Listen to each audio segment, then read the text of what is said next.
All right, good evening, everyone. Thank you all for being here. The time is now 6 Thank p.m. you. Hey, Chandra. The time is now 6 p.m., Wednesday, June 25th, and we are reconvening from our Monday night city council meeting. So will the clerk please call the roll? Councilmember Wu, Here. Councilmember Evans, Here. Councilmember Hersey, Here. Councilmember Colasetti, Councilmember Bishop, Here. Councilmember Wilkin, Here. Councilmember Quisenberry, Here. Mayor Williams. Here. Thank you. All right, so we will get right back into it. Next, we will have a presentation from Councilmember Wilkin and Councilmember Evans. Grace, take it away. Thank you all for the time for this presentation. Just a quick presentation. I wanted to highlight some of the things in the report for the City of Evanston in 2023 performed by LEAP, Law Enforcement Action Partnership. And I'll disclaimer by saying that this presentation merely highlights a public report from LEAP for Evanston, Illinois. And this presentation, nor myself, represents or speaks on behalf of LEAP or any specific work for the City of Urbana. So I'm happy to take questions, but any answers for me will just be references to the report if I know them or things that would need to be addressed by LEAP directly. The City of Urbana is finalizing the contract with LEAP to facilitate the Alternative Response Task Force to create proposed models of an alternative response program, and there will be a future presentation from LEAP after the contract is signed. So I just highlight on page 1, and this report was in the packet and sent to council members, available for the public. A letter from the executive director. I'll just read an excerpt here. As law enforcement officials, we recognize that dispatching the appropriate responder to calls for service not only enhances the delivery of public services, but also fosters a safer environment for all parties involved. We are delighted to have joined forces with the City of Evanston in our shared pursuit of innovative ways to enhance public safety response. This report represents our year-long collaborative effort to assist Evanston in improving its public safety response through the integration of community responders. We believe that the contents of this report will serve as a crucial stepping stone, allowing Evanston to create an effective, responsible, and pioneering community responder program. That's from their executive director. And then from their executive summary reads, cities across the country, including Evanston, Illinois, are actively attempting to reimagine public safety and create a more equitable, just, and effective system that confronts the issues of racial justice, community trust, and safer communities. The current landscape of public safety response and community relations in the United States necessitates a new approach that prioritizes proactive community engagement, de-escalation, and the establishment of trust between law enforcement agencies and the communities they serve. In response to widespread public outrage over the deaths of numerous African Americans during encounters with law enforcement, particularly the death of George Floyd, cities throughout the country have chosen to tackle the issue of racial justice. Cities from Dayton to Albuquerque, Baltimore to Durham have turned these conversations into action by establishing community responder teams, which consist of unarmed civilians who are trained to handle low-risk 911 calls. Through thorough training and careful call screening, community responders nationwide, as of the time of this writing, have successfully managed hundreds of thousands of calls without any reported casualties or injuries. LEAP developed detailed, locally tailored recommendations by analyzing Evanston's 911 call data, researching existing community responder programs, meeting with Evanston police, dispatch, and other system stakeholders to understand current infrastructure, and engaging community members to understand local priorities. We recommend that Evanston establish a community responder program staffed by teams of 2 specially trained community responders. When a member of the public calls 911 or a non-emergency line about a low-risk situation, the call taker would screen the call for potential disqualifiers that may indicate a need for police or medical response. If the call taker finds no disqualifiers, the dispatch would radio the community responder team to respond. Based on our data analysis, we have determined that community responders have the potential to handle over 9,800 calls each year, or approximately 36% of all calls for service currently handled by the Evanston Police. Police currently spend about 5,000 hours per year handling these calls. In addition, community responders can handle officer referrals and conduct proactive engagement within the community.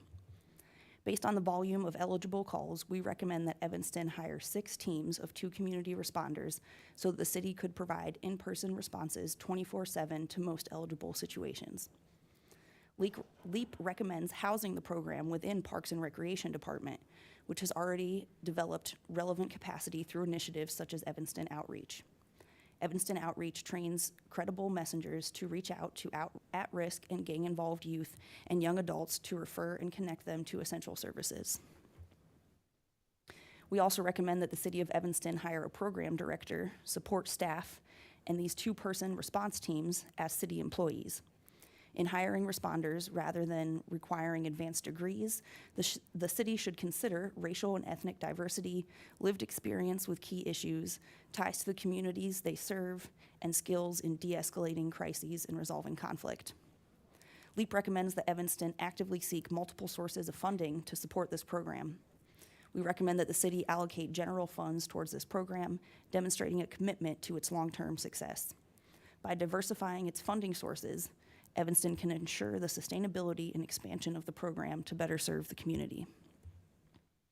In sum, we conclude that community responders would be critical assets for the City of Evanston in conserving police resources, effectively de-escalating crisis and conflict, resolving longstanding issues through referral and other services, addressing root causes to prevent future crime, and preventing negative or even dangerous interactions between officers and community members. And this is just a look through their table of contents. They have an introduction, an overview of stakeholder concerns, local initiatives, and dispatch process. Also an analysis of call types, program impact, responder qualifications, hiring and training, responder staffing, operating agency, key service connections, community engagement, and documentation and impact evaluation. And then they also have some other supporting appendices there and information about an implementation plan and funding sources. So on page 12, just wanted to highlight this figure 1 was an overview of call categories for the City of Evanston that LEAP analyzed. I encourage you to look through more details of the report. They have tables that break them down into much more detailed categories, but this is just one of the most broad category analyses that they had. And you can see that minor disputes and report taking take up over 50% of the calls in Evanston. Also, page 46, figure 11, has current outcomes of community response eligible calls, and they found that a very small fraction, less than 1% of those community responder eligible calls result in an arrest. And the last sentence there reads, that we expect community responders to rarely radio for backup, perhaps on 0.2% of calls. Page 60 has some nice graphs, figure 16. If you love graphs as much as I do, I think this is a nice one. This lays out the average calls per hour throughout the days of the week, per hour on the x-axis. And you can see in blue is if a team were to respond to calls alone, and then a red is if they were to respond to calls and also proactively be doing some sort of kind of street outreach and proactively doing their duties. And then the yellow and green lines are the capacity of 1 or 2 teams to respond to those calls. And they highlight kind of the fluctuations throughout the day and a little bit throughout the week as well. Page 56 has this figure 13, which highlights this paragraph here, that as the program builds confidence with the general public and within the police department, as discussed in the additional call initiation section above, we expect the public to place more calls for assistance, and we expect the police to refer more calls to the new responders. As a result, in the long term, we project that demand for responders could increase from 243 to 342 responses per week. If demand does increase, Evanston would need to hire additional responders. From page 84, figure 22 lays out the recommended budget for Evanston, and you can see the first columns on the left are for a 6-month pre-launch, and they have options for a 5 or 6 person team. And then the right columns show cost for the first year of operation for 5 or 6 teams. And you can see that their annual operation cost is in the ballpark of roughly $1 million, with 5 or 6 is kind of either side of $1 million is what they estimate for annual operating cost for Evanston. Page 83, this figure 21 also shows budget size for comparison programs. As they state here, budgets vary significantly depending on the size and needs of the city, as well as the scale and impact of the program. But I just put some arrows there showing some other cities with somewhat comparable sizes of Amherst spending about $600,000 a year and Olympia spending $2 million a year on their programs. Then on page 88, some of these figures just show the percentage that they expect that the community response team would be able to handle, and the estimate for the potential calls for services in the future as they get more referrals from police. I do have like 3 more slides if anyone wants to give me a couple minutes. Can we extend another 10 minutes? 2 minutes? I move to extend for 3 minutes. Second? Second. All right. Thank you. Do we vote, or is that it? All in favor? Aye. Aye. All opposed? Ayes have it. Thank you, Grace. Yeah, thank you.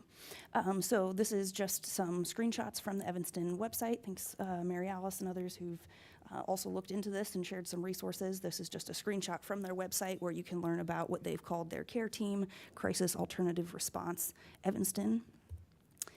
They have a little bit of information about what their team does, the type of things they respond to, and how to contact them through a 911, 311, or a police non-emergency line. This is a little bit about the background. They started in October of 2020. Alternative Emergency Response Subcommittee convened with the goal of developing a non-police responder for community members in immediate need. Skipping down in November of 2023, LEAP published a report with recommendations that included the program being housed in the Parks and Rec Department, responders being dispatched through 911 and non-emergency lines, that the city of Evanston should allocate funds towards the program, and that the teams should be trained to respond to low-risk calls, conserving police resources and preventing negative or even dangerous interactions between police and community members. And then finally, in February 2024, the Evanston City Council approved $400,000 to kickstart the CARE program, including the facilitation of the program's development, recruitment, and training processes. Thank you all again for your attention, and a few more minutes. Again, this presentation only highlights the publicly available information.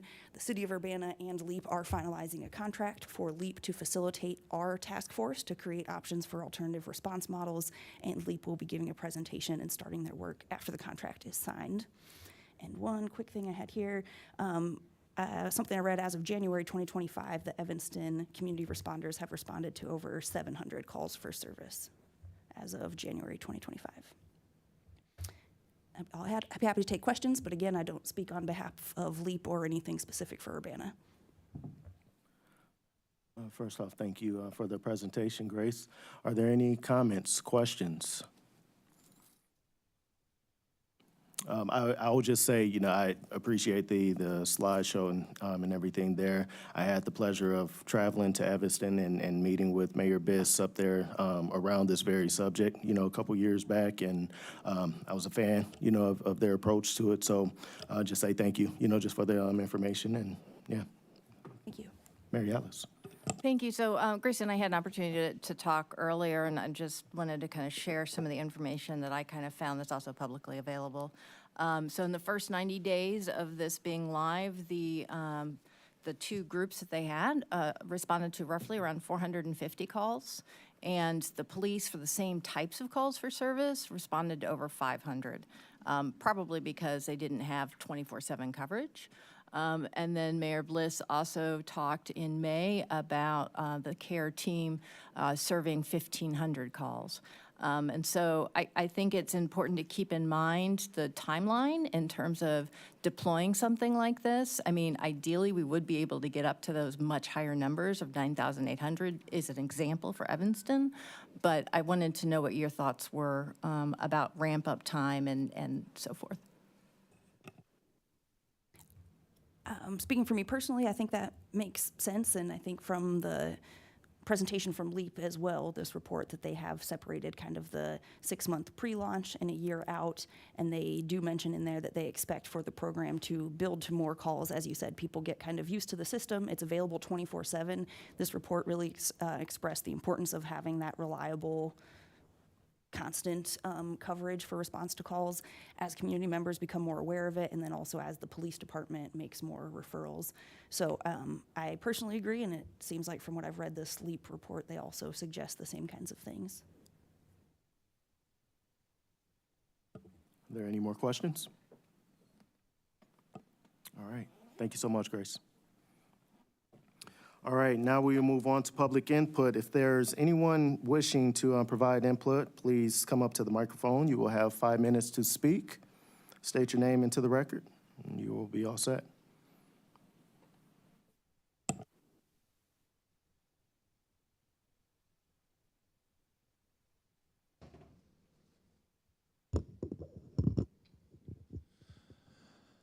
Hi, my name is Luke. I'm a resident of Champaign who works in and spends a lot of time in Urbana.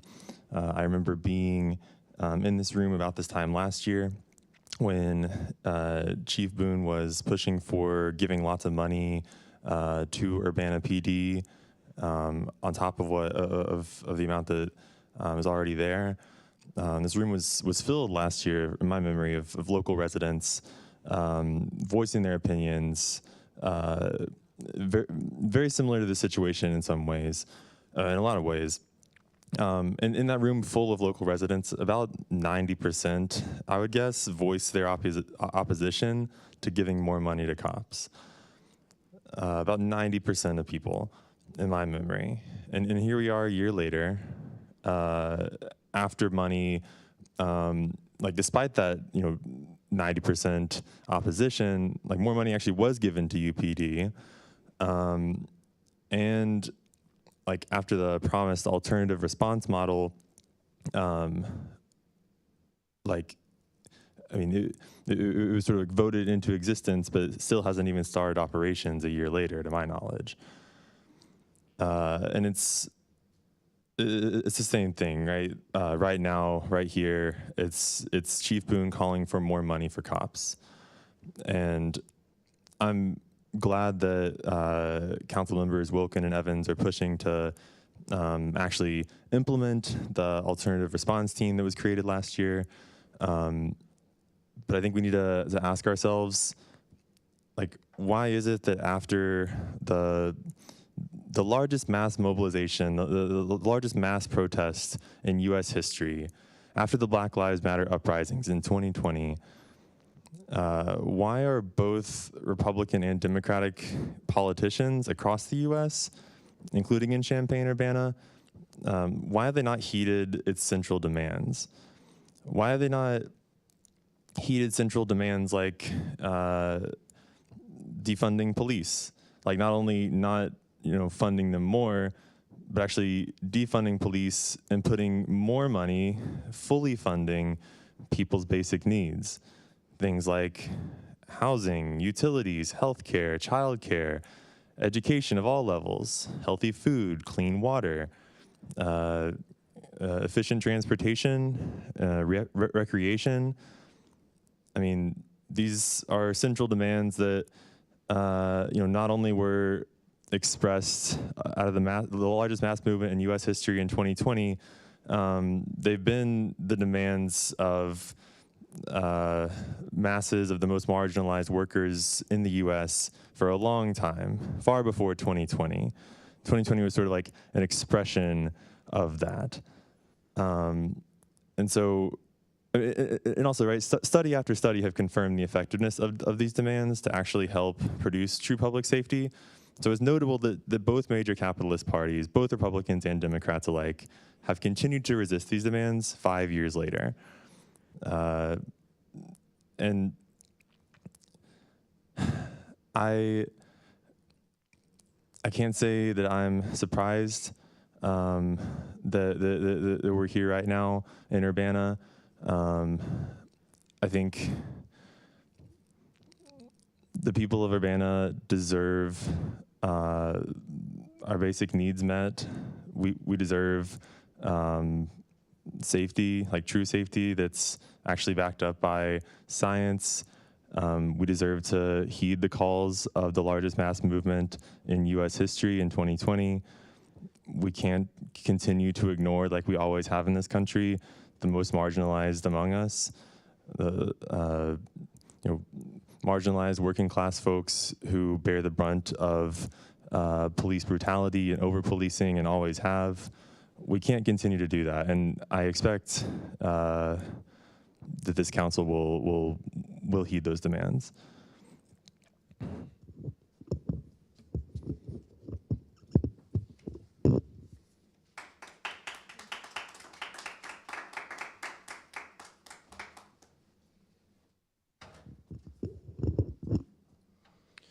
Hello, my name is Christian. I lived in Champaign most of my life, but for the past 4 years, I've lived in Urbana. It's been during this time in Urbana that I've become politically active and invested in my community, this community. And after seeing the dedication of many individuals here to building a safer, more equitable, and more liberated city, that I can say that I am proud to call Urbana my home. It's for this reason that I have to speak out against the regressive tax on groceries proposed in this budget. To attempt to claw back more funding for increased policing of our community after we, your constituents, made it clear that such an expenditure was neither needed nor desired is bad enough. But to do so by increasing taxes on groceries in the midst of rising food costs is simply insulting. You'll notice I mentioned building a safer city. I know many may think of funding more and more police as the only means to this end. But police patrolling streets where they are not needed is not safety. Having access to food when you need it is. A well-stocked pantry is safety, not stockpiling funds for positions, new officer positions while current job openings go unfilled. And while the federal government strips the abilities of the FDA to protect consumers from contaminated food, being able to afford anything more than the absolute cheapest products is itself a form of safety.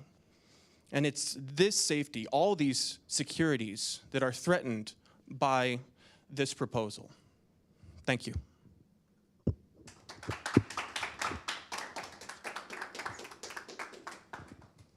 Hello, I'm Theo, resident of Urbana.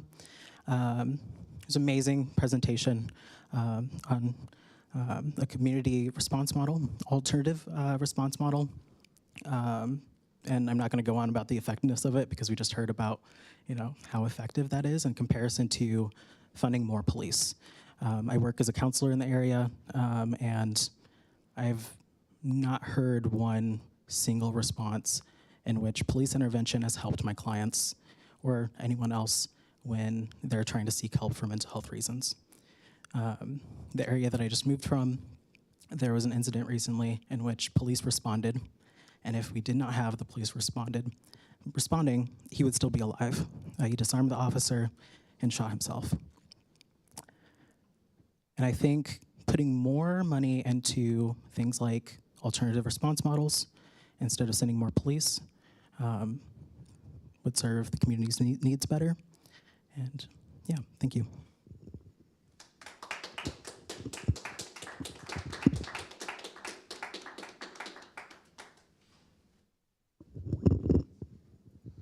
Hello, my name is Maxwell Haynes. I'm a licensed social worker with a decade of experience working as an advocate. I'm here today to remind the City Council of the role of government and in turn the Council's role as they finalize this budget. There's only one job for government officials in relation to this budget, and that's to take our taxpayer money and use it to provide services for the community. That's it. That inherently means that you are beholden to your constituents and you must responsibly use our taxpayer funds to address our wants and our needs. If you are unable to do this, I seriously question your authority, your competency, and ultimately your right to exist as an authority over our community. You know as well as I that your constituents do not need and do not want increases to the police budget. If we truly want to address concerns of safety, of welfare of our constituents and our community, people need to have their basic needs met. The problem is that we have almost no services in place to meet those needs. This is particularly true for people with disabilities, people of color, LGBTQ+ individuals, unhoused folks, or the countless folks scraping every penny just to try and survive. When I walk around town, I don't see cops helping people. What I see is parents with stacks of coupons trying to get food on the table for their kids. What I see are people with different abilities trying to navigate the obstacles placed in front of them by our ableist society. What I see is individuals begging for scraps just to fight the inequality of our society every single day. I don't see a single cop making our lives better. I only see them punishing people for their own desperation. Cops aren't a service for the community. They're a service to keep government in power, and I hope you recognize that. If you really are working for the people, you should stop funding police and start funding social programs. So I ask, are you going to do your job and use our taxes responsibly to help reduce inequality and fight for justice? Or are you going to force us to call into question your right to exist? Thank you.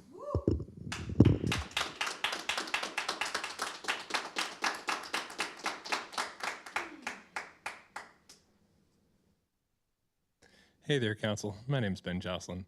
I am a resident of the city of Urbana. I want to talk for a little bit about sort of the last few years. Over the last 6 years, we've had a 71% increase in the police budget, which I think makes you all who voted for this an incredibly supportive city council of the police. Just facts are that every year, y'all have increased the budget by quite a bit of money, and that makes you a very supportive council. And I've heard complaints that you're not a supportive council because there are times when there are questions asked of the police department which sort of ask them to back up what they are asking for with data or reports, which they sort of just as a habit never seem to come through with. The Barry Dunn report was a really good example where Police Chief Boone had just come to town and he didn't come here and say, I'm gonna start by asking what you all need. He came and did listening sessions, but in those he said, I sort of already knew what I was gonna see. There was gonna be tall grass, there was gonna be dirty diapers, there was gonna be people who had no hope in their eyes. And it doesn't take someone with a long history of experience in policing or anything else to know that poverty is a thing that is heavily criminalized in our society. And I really wish that this story, instead of being repeated for the last couple of years about how he already knew what he was going to see, was a story about how he had gone to community members and had stories about the people he'd been working with, the requests they'd been making of him, and things that he was promising that would make a difference. That is not what I've seen. What I've seen is even when the Barry Dunn report was going to come out, before that report came out, he said, I already know it's going to tell us. So I don't trust his listening ability, and then I don't trust his ability to come through with facts, because so often he gives a presentation about an ice cream truck, or he gives a presentation where when asked about why the people are leaving, he says it's because he would have reads about in the newspaper, as though it's you all the fault of the council that folks are leaving the department, where when then given the evidence of what those exit interviews say, it includes a lot of information where it says complaints about leadership, and there's a much more complex story than the one that he gives you when asked in public forum. And so as a public servant, I don't have confidence in his ability to listen to the community. I don't have a confidence that he's trying to serve us with things that he has researched about what this community wants. And I don't have confidence in the veracity of what he says to you all as a council, and that's a problem. I also want to bring up the fact that as a council, there were a number of folks who were challenged in this most recent election. All of the challenged seats were ones in which the candidates were running on a actively more proactive police expansionist platform, and all of those candidates were defeated.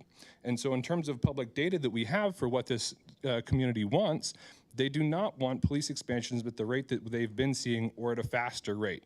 And so I think that's about as good a data as we have. When I was going door to door knocking for some folks, I was asked by somebody like, I was given the platform talking about this and that. And they said, and why are you out here doing this? And I said, well, honestly, because our police continue to expand at an outrageous rate. And I think that the candidates I'm knocking for are less likely to do continue this trajectory of radical police expansionism. And he said, say less, you have 2 votes in this House, and I moved on. So I think that this city's been pretty clear about what we want. I think that it is the responsibility, if you continue to vote for police expansionism, I'd love for the council to sort of give us a reason why they think that this 71% increase, what it has given us over the last few years, and why they're going against what I believe to be pretty clearly the will of the people, that they're making a decision to expand the police department. Also want to say that in the next few years, Immigration and Customs Enforcement will steal more people out of this community and disrupt more lives than gun violence will. I think that gun violence needs to be dealt with. I'm not trying to minimize that, but I think that if I had faith that, when police I think that we need to be seriously looking at how we defend the folks who are going to be stolen out of our communities. And so, yeah, I really appreciate your time. I really appreciate your service. I think it's a really hard place you've been put in, where every year you're asked for a ton of support and told if you don't, give them the moon, that you're not being supportive. But I think that you've been incredibly supportive, and the fact that you're painted as not supportive is a failure of leadership, and it's really disappointing. And I'm sorry that you're put in that position. Thank you very much for your service.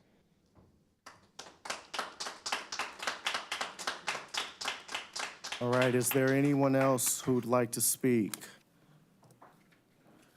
All right, seeing none, we have a few letters, and I will kick it off. All right. Hello, I am reaching out as a previous Urbana resident and current Champaign resident, and would like to send input for tonight's meeting. Please have the following comments read into public record. I have been a resident of Urbana, Ward 1, for 3 years, and though I moved to Champaign in the fall of 2024, I am an employee of a small business and deeply involved in many programs and events that take place in Urbana. With the vote on the City Council budget tonight, I am emailing to voice my opposition to the proposal to increase the budget of to the police department in Urbana. City Council has indicated a desire to fully implement the community engagement team. However, Chief Boone has already noted that the retention problems in Urbana Police Department. There is no indication that an increase in budget will assist with this. Raising taxes to further add money to the police budget not only doesn't address the problems within the department, it does not invest in those in our community who need the most support. We should adopt alternative response models to policing, as the outpouring of comments last shows the community wants and is asking for. I oppose all increases in budget for the police department and strongly stand in support of that budget going towards programs that meet the needs of our residents facing housing crisis, supporting our public works, the library, and other social services. Thank you, Lindsay March, former resident and current Urbana employee.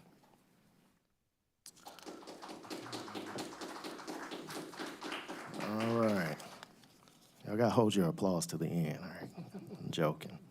All right. Dear Mayor Williams and council members Wu, Evans, Hersey, Colasetti, Bishop, Wilkins, Quisenberry, I am out of town for this week's meeting and would deeply appreciate your reading the below out loud at public comment. My name is Leila Leopold, Ward 4, and I thank you all for all you do in the service of Urbana and everyone here. I'd like to speak to the budget on your table this evening. I want to preface this by saying that I do not see my neighbors and those with different backgrounds to my own as mass victims. I I do not presume to speak on behalf of those whose experiences I have not lived. I do also know the problems facing. I do also know the problems facing our communities will not go away by mentioning them, and that Urbana will do better if everyone gets the basic necessities they need. And even if based purely on attendance at city council meetings, such as the previous, it appears crystal clear to me that struggles does not conform to racial labels, and at the same time, the historic and prevalent inequities cannot be ignored if they are to be addressed in any real way. Were we not in a position in which arts and programming funding were taking a hit, then maybe we could hear more about supporting all the incredible work that goes on here in these arenas. But what I hear from my neighbors now, and what I'm adding my voice to now, is turning out to address the bedrock of what is being funded and to try to the best of our ability to make the core of this budget as equitable as possible in a sustaining way. So, yes, funding a commission to explore what reparations are needed here, specifically integral to identifying priorities before direct funding happens. And yes, for funding for relocation money for those taking extremely difficult steps to extract themselves from domestic violence to get to a safe place and figure out next steps. And yes, to whatever Cunningham Township needs. Thank you, sincerely, Leela.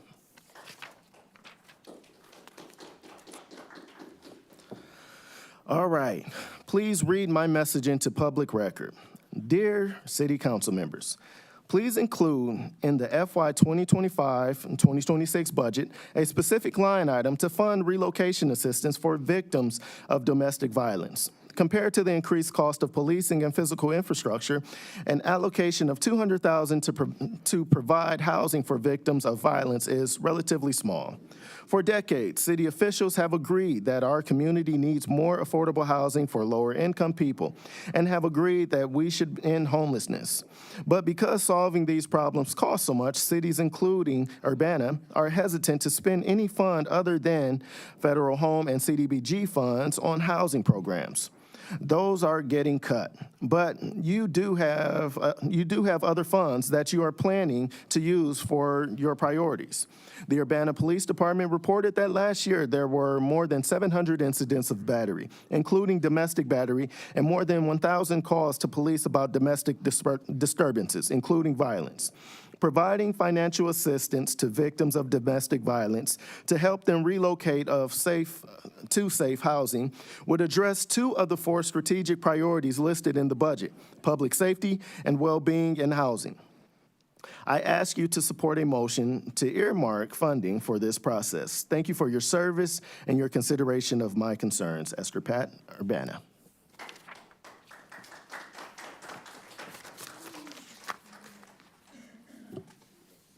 All right, Chris, you want to start? I've got one to read. Mayor and City Council. This email is from Steve Campbell, born, raised, schooled, and lived in Urbana or around Urbana for my entire life, which is currently 74 years. Replacing a 1% grocery tax with a replacement 1% grocery tax could, I realize, be a problem for the current council.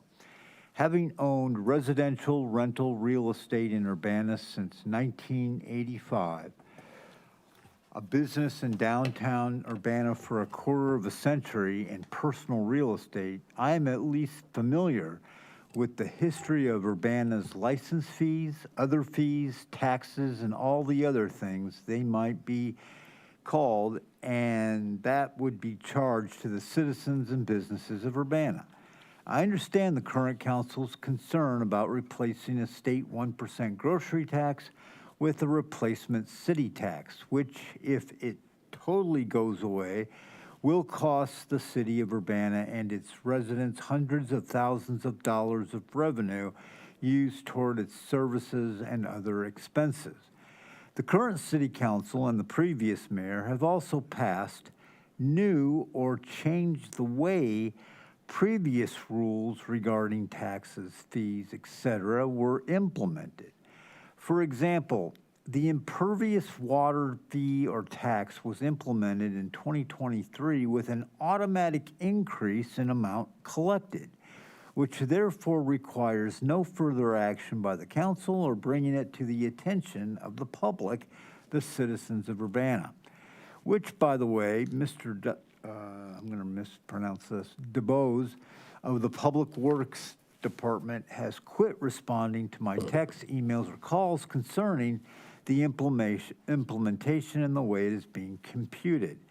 The motor fuel tax was changed to increase the amount per gallon and automatically be increased, I believe, annually, which, by the way, does not include by the gallon charge for diesel fuel or means of taxing electric vehicles, most of which, on average, are heavier than gasoline-powered vehicles, causing more wear and tear on our city roadways. So I understand the concerns of doing away with an existing tax on food, which does not include other items purchased at the grocery store, paper, tobacco, alcohol, soap, etc. But trading an existing 1% with an identical 1% tax after all this discussion and dissension does not acknowledge all the other automatic more than 1% tax increases that happen automatically without appearing before the people of Urbana City Council. You want to do away with the food tax, go ahead. I'm fortunate enough that it won't really have an effect on me personally, but at least be honest, be open and honest about all the other tax increases that will be implemented without the people, citizens, being made aware. The Cliff Note version, and the point is this: it is wrong to implement a tax increase of anything on your citizens of Urbana without them being notified in advance and able to question the increase. Steve Campbell.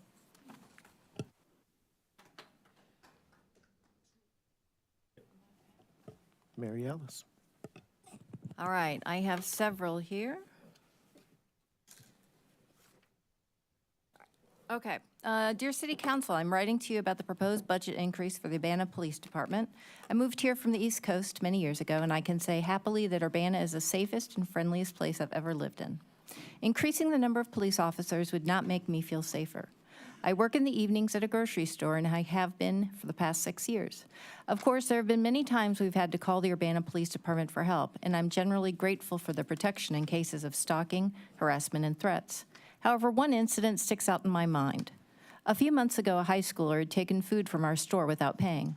My coworker followed store protocol and informed our general manager, who ended up talking to the teenager. The teen knew what they did was wrong, regretted it, and started crying. Unfortunately, the Urbana Police Department had already been called into this shoplifting incident. I was shocked when I saw they provided not one but 3 uniformed officers to talk to the high schooler, who was nonviolent, apologetic, and in tears. Every single one of my coworkers, including myself, felt terrible and honestly scared the teenager. I cannot imagine how intimidating it is to be approached by 3 police officers for shoplifting food under $20. To me, it felt completely unnecessary. One officer would have been fine. Incidents like this, along with the results of the 2024 Barry Dunn Urbana Public Safety Assessment, solidified to me that the UPD's budget is not being used efficiently.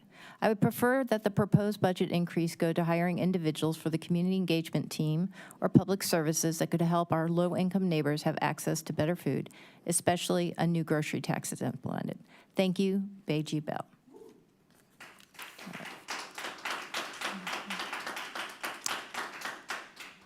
Hello, City Council. Thank you for reading my comments out loud during public input. Firstly, imposing a grocery tax, which will only hurt the economically vulnerable portion of the community, is not in line with Urbana's values.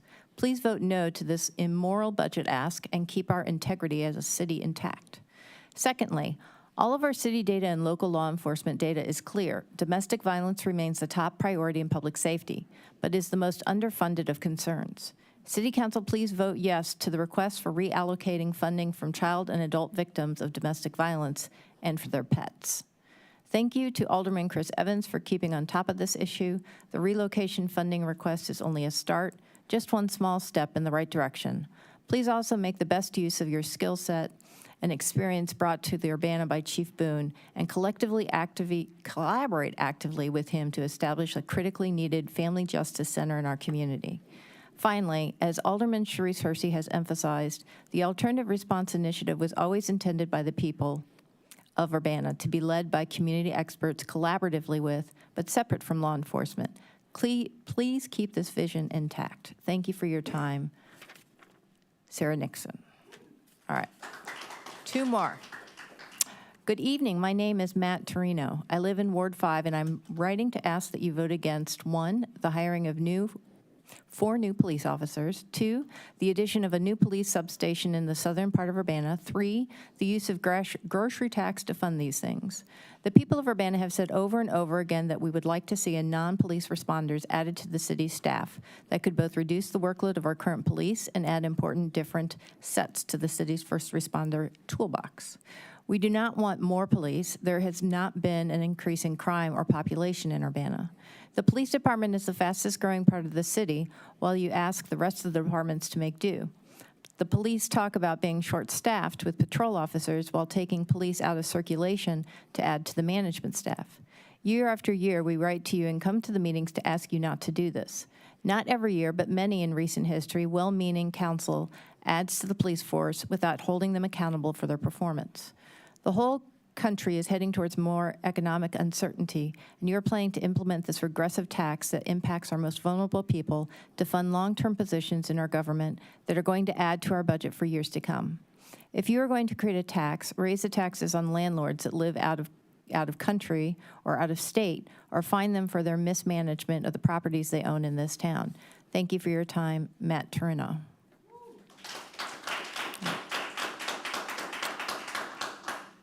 And the last one I have, hello, Urbana City Council. We write in support of the proposal to hire additional patrol officers and engagement officers that is part of the 2026 Urbana budget. We support the request for the following reasons. It is keeping with the recommendation made by Barry Dunn Consultants after their comprehensive review of UPD staffing levels. It recognizes the need to increase staffing to avoid overtime burnout and attrition among UPD. It addresses community engagement as an important aspect of public safety. Like many municipalities around Illinois, Urbana is passing a grocery tax to replace the lost revenue when the state-administered grocery tax ends on January 1st, 2026. Conflating the grocery tax with police staffing is misguided. Replacing this lost revenue is necessary to support Urbana's core services, some of which include the UPD. Finally, we disagree with the statement made by some at the City Council that funds for UPD ignore the needs of our most vulnerable community members. An adequately staffed and supported police department that is engaged with and responsive to the needs of the Urbana community is well positioned to support Urbana's neediest citizens and neighborhoods. We thank Councilmember Hersey for making this argument so clearly in her June 17, 2025 News Gazette commentary. We appreciate the work of our mayor and our city council, and we ask that you recognize that the UPD is part of the circle of support services we offer in Urbana. Thank you for your service. Peggy Patton and Todd Kinney. Do you have one more, Chris? I do. I got 2, too. All right, Chris, go for it. I applaud Sharice Hersey, Urbana City Council representative from Ward 3, for her News Gazette article, June 17, 2025. Her voice of reason for decreasing gun violence comes at a time when others see little purpose to adequately fund the Urbana Police Department. We are fortunate to have Chief Boone lead the department and should provide the funding and the tools, like license plate readers, necessary to fulfill the responsibilities of the Urbana Police Department. Eileen Cohen, Ward 7, Urbana. All right, Sharice.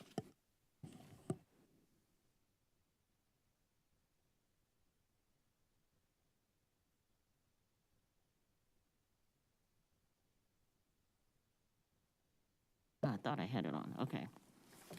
To those of you who have the wherewithal to decide on the importance of law enforcement, I am addressing you specifically. There was a time when we, here in Ward 3, could go out walking in this neighborhood and see the presence of a patrol car canvassing. It gave a sense of protection that was welcomed by our community. There's been many, many years since the presence of a patrol car has graced this community. We don't need you to defund the police. We need you to be of help and not hold me back. I know that you feel you are protecting those whom you perceive as being profiled. Believe me, we welcome the feel of safety that law enforcement affords us. Please provide police with as much as you can to protect this city as a whole. Step out of God's way and let him be our saving grace, not you. I support funding police initiatives. Safety is tremendously important to all of us, even you. Phyllis D. Clark, retired city clerk. And then I have one more here. I hope I can read it without laughing. I want to address Sharice Hersey. I read your opinion in the News Gazette, and I wanted to address what you said. I wanted to warn the rest of the council away from your reactionary position on the hiring of more police officers. I want to stick to the main idea of the article, which is leveraging your authority in this community to help protect your class. I am sure you know that wages have not gone up in 50 years. But did you also know the best time to buy a house was also 50 years ago? Even though black folks in this town were locked into racially restrictive covenants and could only own property in your ward, Ward 3, owning property makes you materially wealthier than most Urbana residents. After all, the median age for Urbana residents is just 26.7 years old. So it's no wonder then that your article throws young people under the bus to ask for more cops. How else are you going to protect your property values as a wealthy land speculator?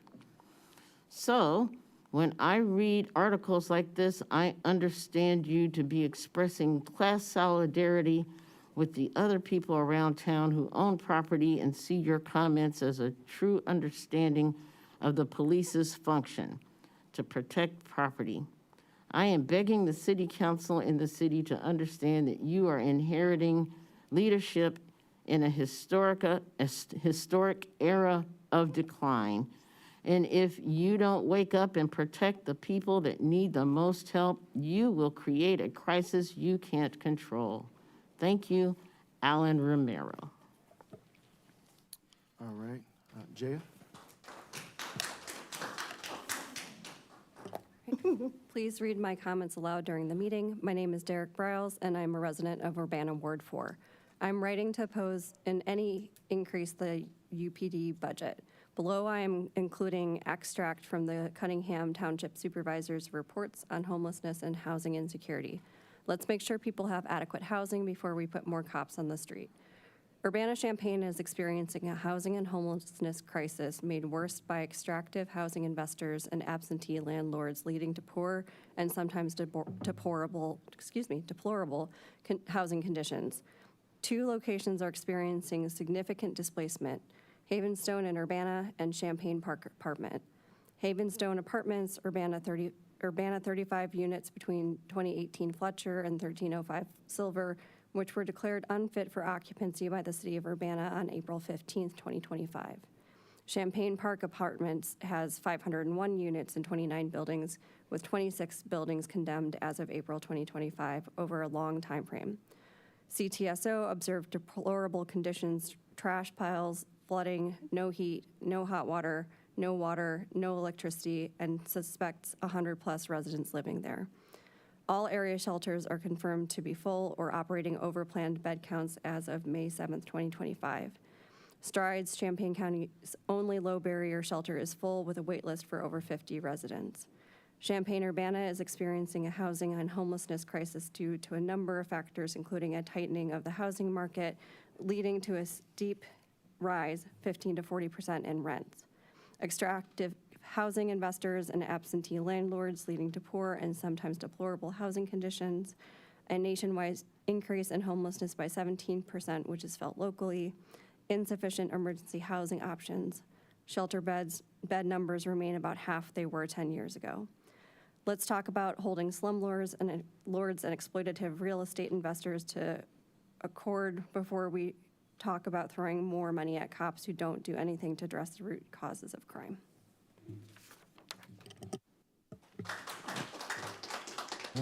Grace?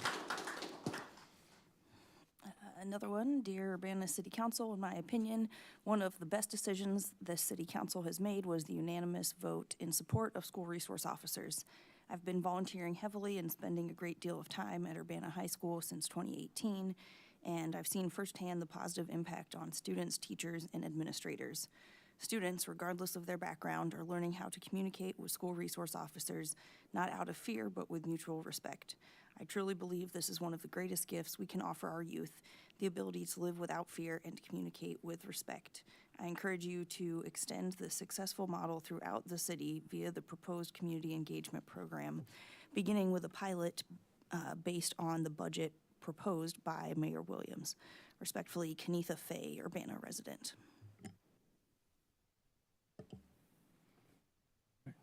Did you have? All right.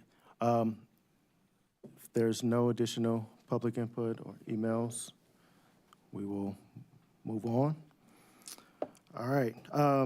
Now we will move on to reports of officers. First, we have a presentation from Human Resources and Finances on financing on staffing, and I will call Elizabeth and Fahmy.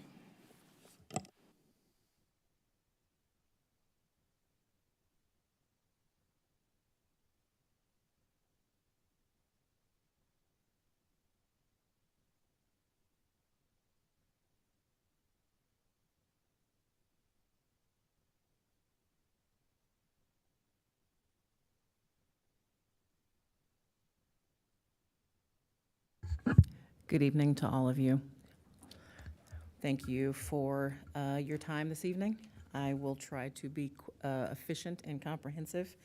I'm going to present some information on a proposed staffing model change in the Human Resources and Finance Department, specifically in the Human Resources Division, which would add 1 FTE to the Human Resources function for a Human Resources Generalist.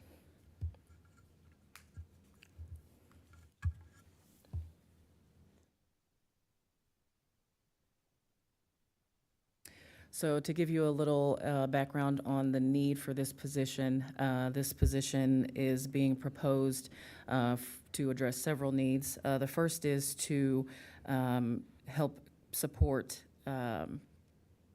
internal support for the city's workforce. Obviously, HR is primarily an internal support function, providing support for leave and benefits administration, for staffing, for recruitment selection, for succession planning, training and development, and compliance functions. This proposal would increase support for the workforce, which includes HR staff. Sometimes people think of HR staff as primarily serving only the other departments for the city, but HR staff also needs support.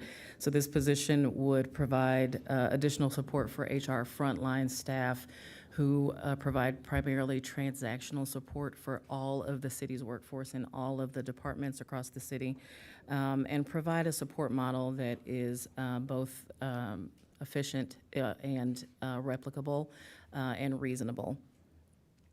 This position would also provide or build a succession plan in the HR management staffing function.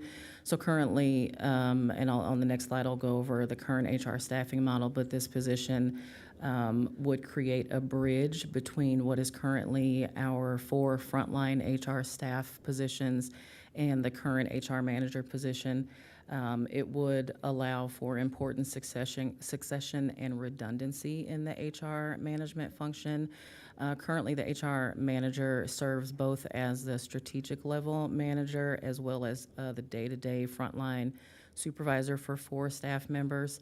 And this would create additional bandwidth to provide more support for day-to-day logistics, transactional support, while continuing to address internal demands for strategic level human resources support across the city.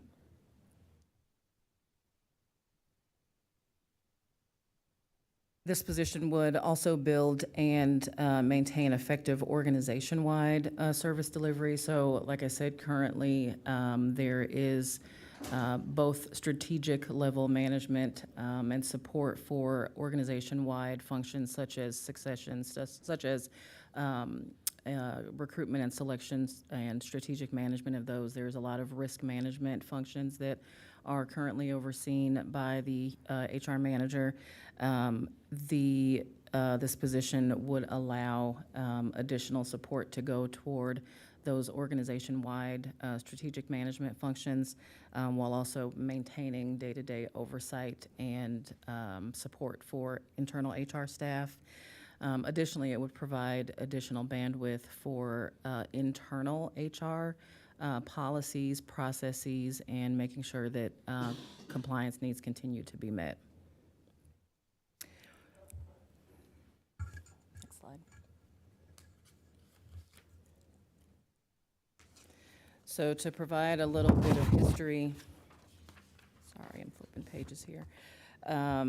Back in 2023, the HR staffing model did change.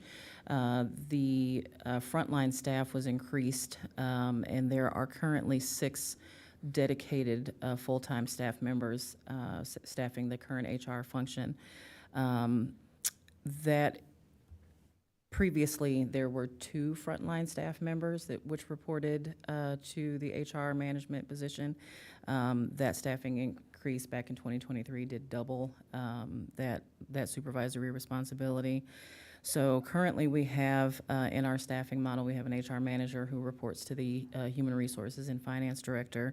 That position is responsible for, again, day-to-day oversight and supervision of frontline staff, for all executive level recruiting, for a significant portion of risk management, serves as the chief examiner for the city's Civil Service Commission, and also provides redundancy to our Labor and Employee Relations Manager, which is the next management position in the HR staffing model. The Labor and Employee Relations Manager is a niche HR position who provides important support to the city in the role of labor and employee relations. That person serves as the chief negotiator for collective bargaining and also helps to oversee and provide support with regard to grievances, arbitration, performance improvement, investigations, et cetera. The next positions begin our frontline staff positions. So we have 2 recruiting coordinators. There previously, before 2023, there was just 1 position that was dedicated to recruiting across the city. However, based on internal needs for additional staffing and a pretty high vacancy rate at that time, we did create some redundancy in our recruiting staff. So those staff members are responsible primarily for all of the city's non-executive level recruiting. They recruit, do all of our recruiting, all of our recruitment marketing, advertising, assist with job classification, with job descriptions. They handle all of our internal promotional processes, transfers, et cetera. And those are 2 full-time dedicated positions to recruitment and selection. We then have a full-time benefits coordinator who helps to oversee and provide responsive support to our internal workforce with regard to benefits administration, so overseeing all of the city's insured benefits, health insurance, dental, vision, et cetera. And in addition, our benefits packages include things like paid time off, FMLA compliance. This person also supports some risk management and helps to coordinate workers' comp claims, duty injuries, and provide support there. And also is the primary contact for new hire orientations to provide information to all of the folks that we hire on a regular basis. Finally, the last frontline full-time dedicated position to HR is the HR assistant, and this person provides administrative support to the function. This person is responsible for entering and maintaining all of the human resources information in our human resources information system, processes citywide personnel status changes for payroll biweekly, maintains all of our files, and provides administrative support to special projects and compliance. So I do want to make sure I point out, before I move on from this slide, that while I recognize and acknowledge that staffing was recently increased, I do want to say that based on an increase in internal demands, there is a need for some redundancy in the HR management function. We have made some important strides and made some important improvements and updates to our internal HR policies. We've enhanced greatly our benefits administration. We've made our annual open enrollment seamless and paperless for the first time ever. We have reduced our vacancy rate from around the time that the staffing model changed in 2023 from upwards of 30-ish% down to a much more reasonable average of between 10 and 12%. We continue to need to address retention and employee engagement, but I would like to take the opportunity here to pat my staff on the back for the important progress that they've made in the time that they've been here.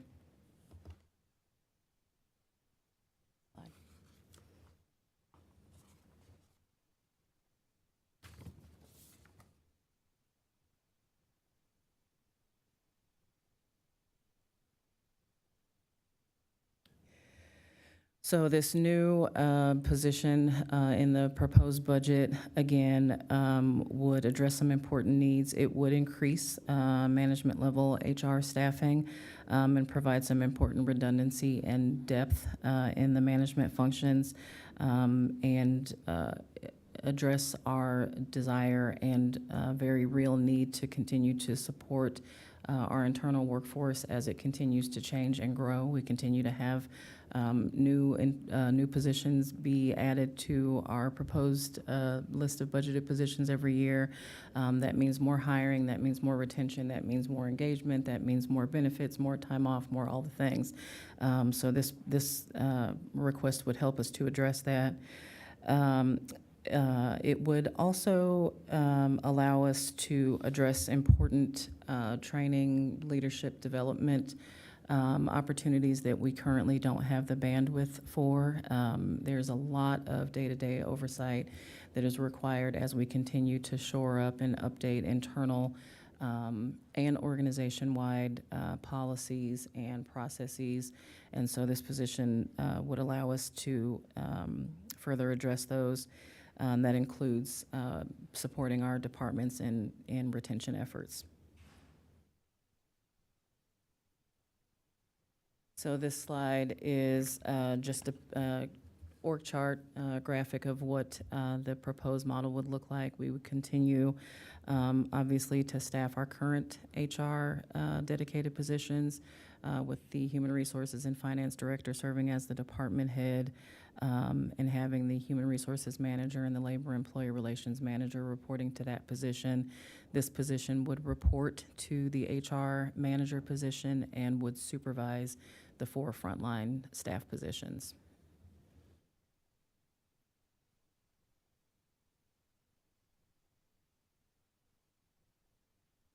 So some of the proposed duties of this new position, again, this would be an important bifurcation of day-to-day transactional supervision of frontline staff.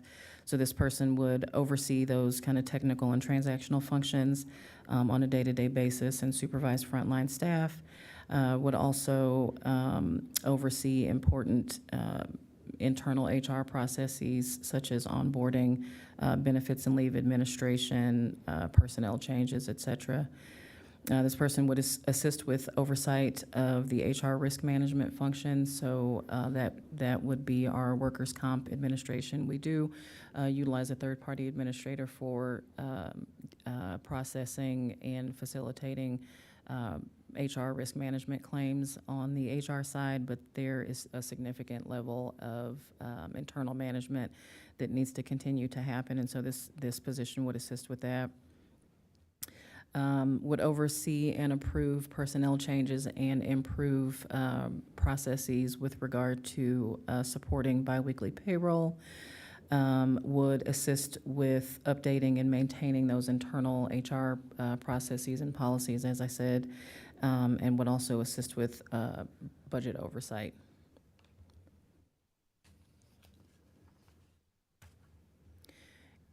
If this position were to be staffed, the current human resources manager position would retain more transformational, strategic, organization-wide support in the HR function. So would continue to oversee performance management, our performance management system across the organization, would prioritize leadership and professional development across the organization, which is especially important as we are continuing to hire new employees, and especially new employees in leadership positions. The position would continue to manage total compensation and rewards, so that includes oversight and enforcement of our new non-bargaining unit compensation policy and our classification plan, our civil service classification plan. This position would also continue to assist with organization-wide, so external to HR policy development, updating, and support with enforcement across the organization, and would retain the role of chief examiner for the civil service and oversight of the city's recruitment strategies overall.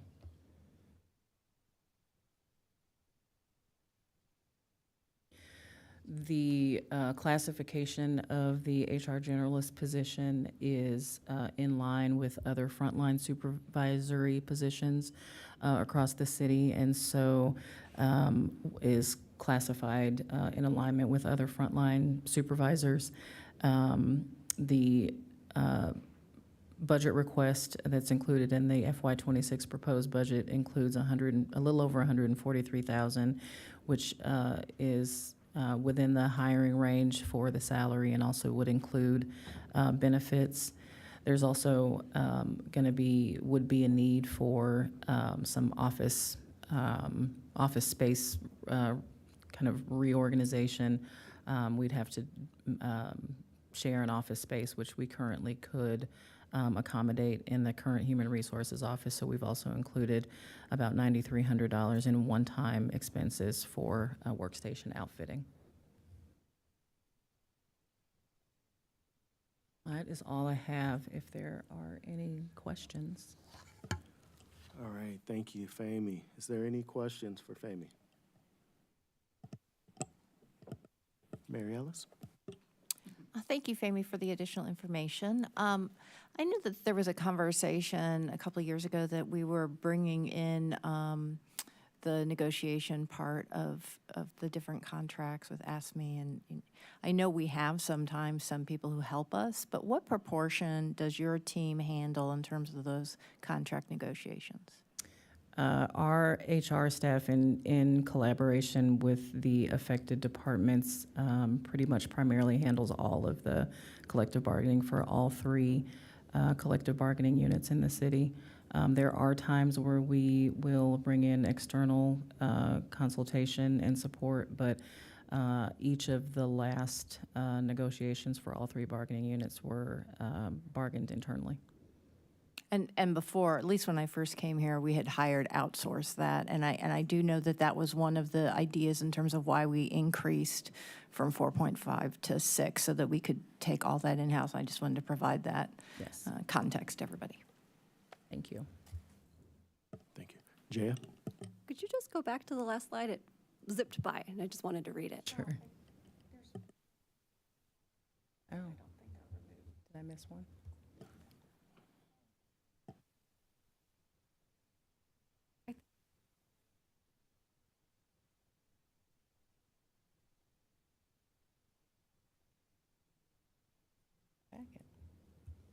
Yeah, I think that's a slide from some other presentation that we used as a template that didn't belong with this presentation. Sorry about that. It was rather confusing. You're saying Fahmy is making 11.8 million? I'm joking. All right, Grace? Thanks for the presentation. I was wondering if you could give us a kind of estimation, a little bit of the breakdown of office space, just that like over 9,000 for kind of office space seems quite high for me for a starting employee. So that would include, that would be primarily for new office furniture and to create a shared office space. There is room at 136 West Main where HR is currently housed, but those costs are estimated for new desk, new chair, potentially some space dividers, which is generally, I think, about in line with what office furniture costs when we refurbished there to move our staff there in 2023. So you're kind of redoing the whole office into cubicle spaces to Just divide one, it out? Or? just one of the offices to share a space. Okay. And are we hoping it's less than that? Is that like a Oh, high yeah. estimate? That is, we're hoping it it's less doesn't than cost that. much? Yes. Okay, thank you. Sure. All right, are there any additional questions? All right, seeing none, thank you so much. Thank you. All right, now we'll move on to council input and communications. Are there any council members who'd like to provide input? Jaya? Yeah, thank you. There are a lot of really big and complicated items on the agenda for tonight, so I want to start by saying thank you for rescheduling this during a time that I could be here. Sorry for being a few minutes late. I want to say that my appreciation for the discussion I've been able to have with Mayor Williams about the budget. I deeply respect the thought that went into creating this budget. There's a lot of things I strongly agree with. Increased support for social services, reparations. There's really meaningful things in this budget. But I also appreciate the opportunity to respectfully disagree. And I really appreciate the fact that we were able to have a conversation about how he came to the conclusions that he did, and also why I don't feel like I can vote for an increase to our police department. I made this argument last year during the budget conversation as well, that if we were talking about a tangible plan that might reduce burnout for our officers, I'd be interested in having that conversation. But what we saw last year was an increase in staffing and an increase in overtime. I still haven't seen anything to suggest that this plan that we're giving this year is going to reduce the potential for burnout for our officers. And this community has been waiting for over 4 years to implement an alternate response model. Additionally, I will say that I appreciate Councilmember Wilkin asking for a plan for this community engagement team. And I have to say, I probably came across in my comment last week remotely that I didn't appreciate the comment about moving the goalpost. This feels like moving the goalpost. The description we have previously received of the community engagement team looks nothing like what we've received after last week. And what's in that plan is deeply disturbing to me. As someone who does work related to intimate partner violence, the idea that this department, this new team, is going to be involved in safety planning and healthy relationship classes for people who might be involved in domestic violence is wildly irresponsible and potentially deadly. So while there are many things that I'm very excited to support in this, I look forward to seeing meaningful change in our community. I can't support this budget. This team does not have a plan that is responsive to the needs of this community. We haven't held one single meeting of the alternate response task force where the expertise to weigh in on what would be appropriate for that team could be held, including from the police department. And I will say that I had a gut reaction, and then I also took the time to consult with my peers and other experts in the field who do work around sexual and domestic violence, and they all had the same reaction of deep concern about the risk that we could be potentially putting people into by increasing these contacts. Thank you, Jay. Grace? Thank you. Thanks for everybody who's come out and everyone who's emailed us and everyone who's given this budget a lot of thought and a lot of work going into it. Agree with a lot of Jay's thoughts there, that there's a lot of good stuff in the budget. Appreciate those same things that she's highlighted. I don't know if you also said that in the community services grants already expanded too. So I think that there's a lot of great stuff in there, and I appreciate the mayor and staff for including that really good stuff that's in there already. The alternative response, as you saw in the presentation, I'm hoping that's something that we can do. I was a little encouraged to see that Evanston also started this process in 2020, so we're not the only ones who might take 4 or 5 years to get to finally having something. I found that kind of encouraging. I definitely understand the frustrations and it taking a while. I do think it was a really needed step to discontinue our work with Barry Dunn when they refused to follow our transparent way of doing things collaboratively. So I think it's unfortunate that we have a delay with our new facilitator, but I do think it will be worth it. I'm optimistic that it will be worth the delay and that we will hit the ground running, get our task force of community experts and our city resources and dispatch, and really start coming up with some good plans and ideas to move forward. And then I also definitely agree with the community engagement. I think that we need experts to be involved in that. We need approval on the process and the policies that govern that. And I really wish that it could be a collaborative thing to work with what we're doing rather than potentially undermining and endangering people instead of working on the one process that we've been trying to work towards as a city holistically for many years. So that's all for now. Thank you. Thank you. Is there any additional council input? Sharice?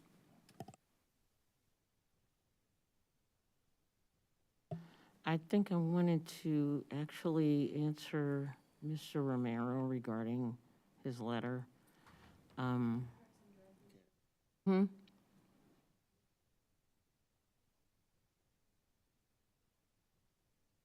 well, public input was directed to me. That's why I'm saying something. But that's okay. I don't have to say nothing. I don't own any property. It didn't matter. That's okay. That's it. I'm done. All right. Is there any additional input? All right.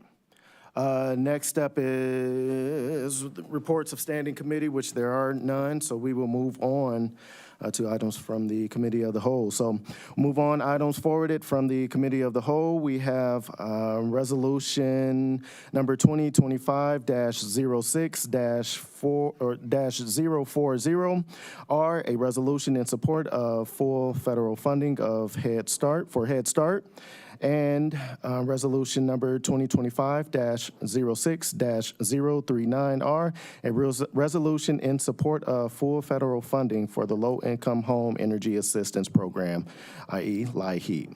Mary Alice? On behalf of the committee of the whole, those two resolutions that were just read are a part of the consent agenda. So move forward. Need a second? Second.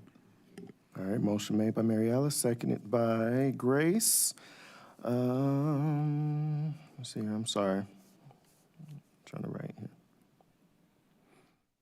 All right, would the clerk please call the roll? Sorry. Councilmember Wu, Yes. Councilmember Evans, Yes. Councilmember Hersey, Yes. Councilmember Colasetti. Yes. Councilmember Bishop. I think I just heard the call disconnect at that exact moment. Councilmember Wilkin, Yes. Councilmember Quisenberry. Yes. All right, that motion passes. Should we give Chandra a quick second to jump back on?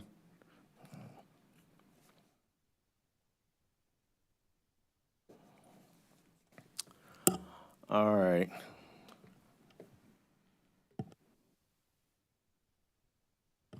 Give us 1 second. We're just going to allow for our council. There we go. Councilmember Bishop, are you with us again? Hello, sorry, I got disconnected. All right, we missed you. All right, thank you. All right. The first item on the regular agenda is ordinance number 2025-06-019, an ordinance approving the fiscal year 2025-2026 annual budget. Mary Alice. On behalf of the committee of the whole, I move approval. Second. All right. Moved by Mary Alice, seconded by Sharice. Any discussion? All right, Councilmember Evans. Thank you. I move for 3 amendments to the FY 2026 budget. A first You gonna do motion, this? a first motion to amend ordinance number 2025-06-019, an ordinance approving the fiscal year 2025-2026 annual budget to include an additional expenditure of $200,000 for the purpose of providing relocation money to a safe space or residence or shelter for victims of violence. A second motion to amend ordinance number 2020. Chris, I apologize. Let's take them one at a time. All right, very I'll good. second that motion. All right, so we had a motion made by Councilmember Evans to amend the resolution, ordinance number 2025-06-019, an ordinance approving the fiscal year annual budget to include an additional expenditure of $200,000 for the purpose of providing relocation money to a safe place of residence and for shelter for victims of violence. Is there any discussion? Well, James. James second. And go ahead, James. Yeah, I would just ask the mayor and Elizabeth if you can describe how this might fit into the budget. Have you considered this? And I would suggest that we add it to the community service grants because we have a process in place through the grants division to manage those grants. And I think they would have the capacity to handle this, so. Yep. And I'll just add, to that, to say that this was a conversation that Elizabeth and I had, which publicly I want to say I appreciate Councilmember Grace and Chris for bringing this to the forefront. I am in full support of it. This amendment. I am in full support, and I do appreciate the work that went into the thought process around that. So, and thank you to Elizabeth for allowing us to try to figure out a resolution to it. So, all right, Jaya. I also just want to express my appreciation. We hear a lot about housing gaps in general, but in our community, if someone isn't actively fleeing domestic violence, there really aren't a lot of options for places for people to go. That includes if maybe they're couch surfing or if someone was sexually assaulted and doesn't have somewhere to go just for a night. We don't have ways of solving those problems in our community right now. It's not specific to Urbana, but I appreciate the thought of looking at where are the gaps and how can we help fix them. And I appreciate that process of doing a competitive process to make sure that these resources end up with the best possible place. So, and thank you to Chris and Grace for bringing this. All right, so. I have a point of order. Yes, sir.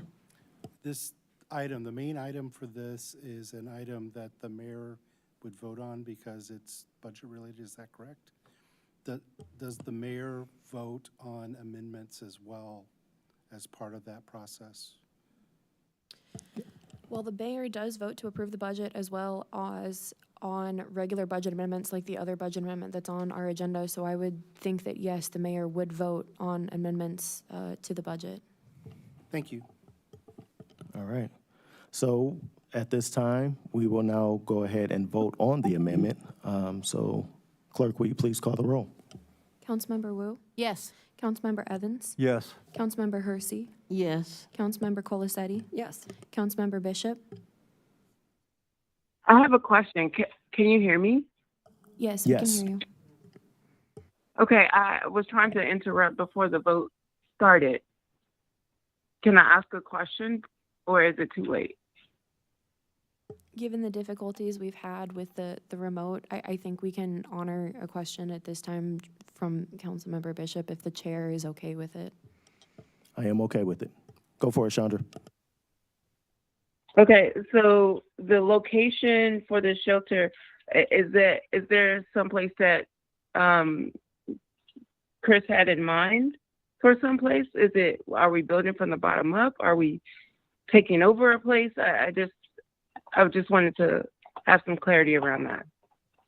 Thanks, Chandra. The word shelter just simply means a safe space. It's not an official shelter. Each case is different in every situation of a violent situation.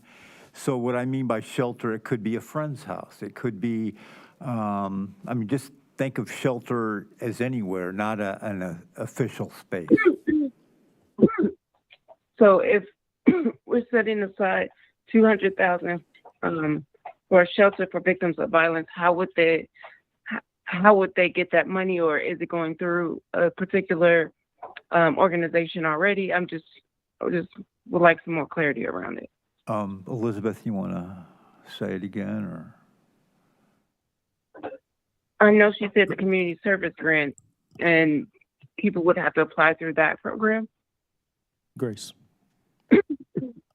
I think the vision here is that this would be similar to our other community services grants, or like we added the sustainability grant a year or two ago, where grants management would do an application progress for service providers who are already providing those services, and they would be granted a sum of money that they would then allocate to their clients. So not like each individual person would be asking the city for money in a desperate situation, but some organization that already works in these areas would have a pot of money for some of the gaps in services. So if someone needs a hotel room, like in the short term, that's not covered through existing services, to prevent them from going back to a potentially dangerous situation, that there is some money to supplement some of those gaps in services. And I don't know if others are willing to give any insight into kind of what that means. All right. And would this be reoccurring, or is this just one time this year? Well, for in this moment, this is one time for this year, and we'll reconvene. But yes, I'm sorry. Can you repeat that? yes, for this moment, it is a one time. But I said this is something that we will address again here moving forward. Okay. Thank you. You're welcome. So I'm gonna ask legal, given that we had questions and a little bit of discussion in the middle of that roll call vote, would you be amenable to us redoing the vote and just procedurally starting over with the roll call? Yes, I would. Okay. Clerk, will you please call the roll? Yes. Councilmember Wu? Yes. Councilmember Evans? Yes. Councilmember Hersey? Yes. Councilmember Colasetti? Yes. Councilmember Bishop? Yes. Councilmember Wilkin? Yes. Councilmember Quisenberry? Yes. Mayor Williams? Yes. All right. That passes. So now we'll go back to discussion. Mr. Evans. You should let me. I was going to make a second motion. What do you want to do, Grace? I also had a motion. I didn't know if you'd be willing to let me just slip a motion in. Go ahead with yours. Your turn. Councilmember Wilkins. Thank you. In a similar line, I would also like to propose that we increase this year's budget by $100,000, or one time this year, hopefully reoccurring in the future, for gaps in services and immigrant services. This is, maybe I'll stop and speak to the motion, but I have more I would say on what that would potentially look like. But $100,000 for this year's budget for people experiencing gaps in current services and for continued immigrant services. Second. All right, so motion made by Councilmember Wilkins with for the amendment to provide $100,000 to immigrants experiencing gaps in services, seconded by Chris. Is there any discussion?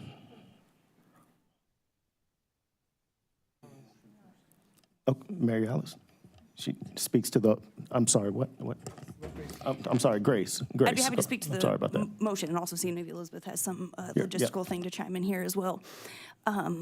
There are different ways this could look. This could also be a city grant, like we just discussed with the relocation services. I have also talked to the township supervisor, and they do have the capacity and would be willing to potentially manage the distribution of some of these funds. So I think that's another conversation. But for now, as far as the budget, just having it in the budget, there has been a reduction of my understanding of $350,000 per year of federal funding that the township has lost, that they were using towards immigrant kind of legal services, and also the gaps in services when people are in the middle of applying for disability or SSI or food stamps, that there are a lot of people who are in those gaps or maybe live just outside of a jurisdiction. And so I think this would be an important way to help try and continue some of those services for people who don't fall in eligibility for some of our other services. And again, the township is willing to take that on if that's a route that we wanted to go. All right. Elizabeth, did you have something? I just need to advise you that we cannot do that and still comply with our financial policy on fund balance. So in the proposed budget, we were over our fund balance policy by $287,000. We just committed $200,000 of the $287,000. So we don't have another $100,000 to do while still complying with our policy. All right. Mary Alice. So I find it kind of interesting. Right now, we have a social service grant of about $535,000. And in the past, we've actually had services for immigrants in there. So we've had the New Welcome Center, the Refugee Center, and so forth. And I think it's better suited to think through what we want to target our dollars towards with that grant system. I think we've done it before, and we actually have $200,000 more in that. So at this time, I'm not willing to support the addition of $100,000 for that purpose. Mr. Evans. Elizabeth, don't we have $1 million in reserve from the interest drawn on the tax dollars that we collected from the hospitals? So I believe we committed some of that money to the $1.5 million reserve that we have for future needs related to federal funding. So I can take a quick look, but no. But you're saying it's already been committed for? Maybe not 100% of it, but some of it, yes. Okay. Sharice. I think my question is, because Grace brought up the township, which that's how I would see a service like this going. So why isn't the township going, why don't we put that, or why don't we think of that going toward the township budget actually against their budget and not the city budget? Grace? I'd say main reason because we don't approve, regulate, or have input in that level of detail on the township budget like we do the cities. My understanding that's dictated by the tax levy, and we have a kind of more limited capacity in the details of that budget. Also that the city is a larger financial entity. So I think that it's not uncommon for us to support the township with finances from the city for services. I also did just want to say that this is, again, the problem where, in my opinion, we've overspent on the budget by adding more police to where we can't do things like this. Last year, we couldn't have added one additional arborist with what was proposed on the budget. I appreciate that it's not as big of an initial ask this year for police expansion, but do just want to highlight that there is money in the budget and we're choosing to spend it other places. If we're not going to choose to be able to afford $100,000 for some of our most vulnerable population.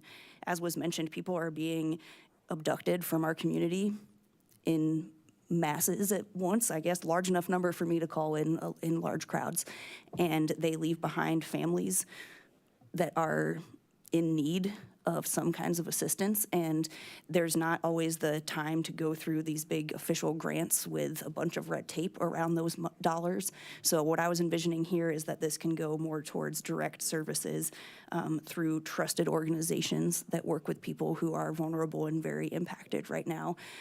They may also just be fearful of going to work or having other kinds of needs that need to be addressed. So I think this is really important, and I think it will be really unfortunate if the reason that we can't do it is because we're short $20,000 in our fund reserves, and we're choosing to spend that in other places.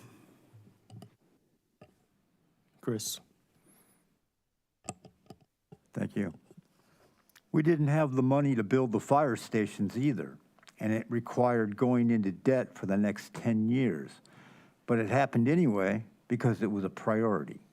We didn't raise any new revenue to afford this year's proposed 7 new city employees. We just replaced a $1 million state grocery tax with a $1 million new Urbana grocery tax, and yet somehow, magically, a new extra $700,000 was created because hiring 7 more city employees this year was a priority.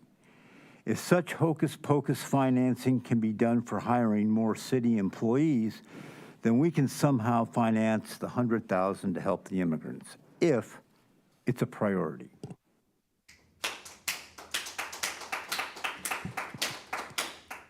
Anyone else? Hello? Yes. Councilwoman Bishop? Hello? Yes. So I agree with much of what Mary Alice has said in the beginning, especially after what Elizabeth had said about we only have $87,000 in reoccurring in the fund balance. And so as much as I want to support this, our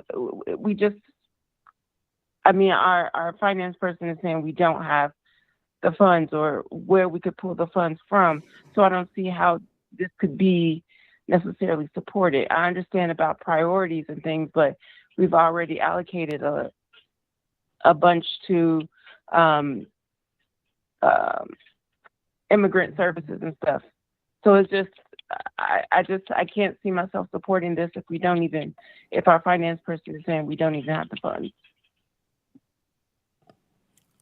Thank you, Chandra. Jaya?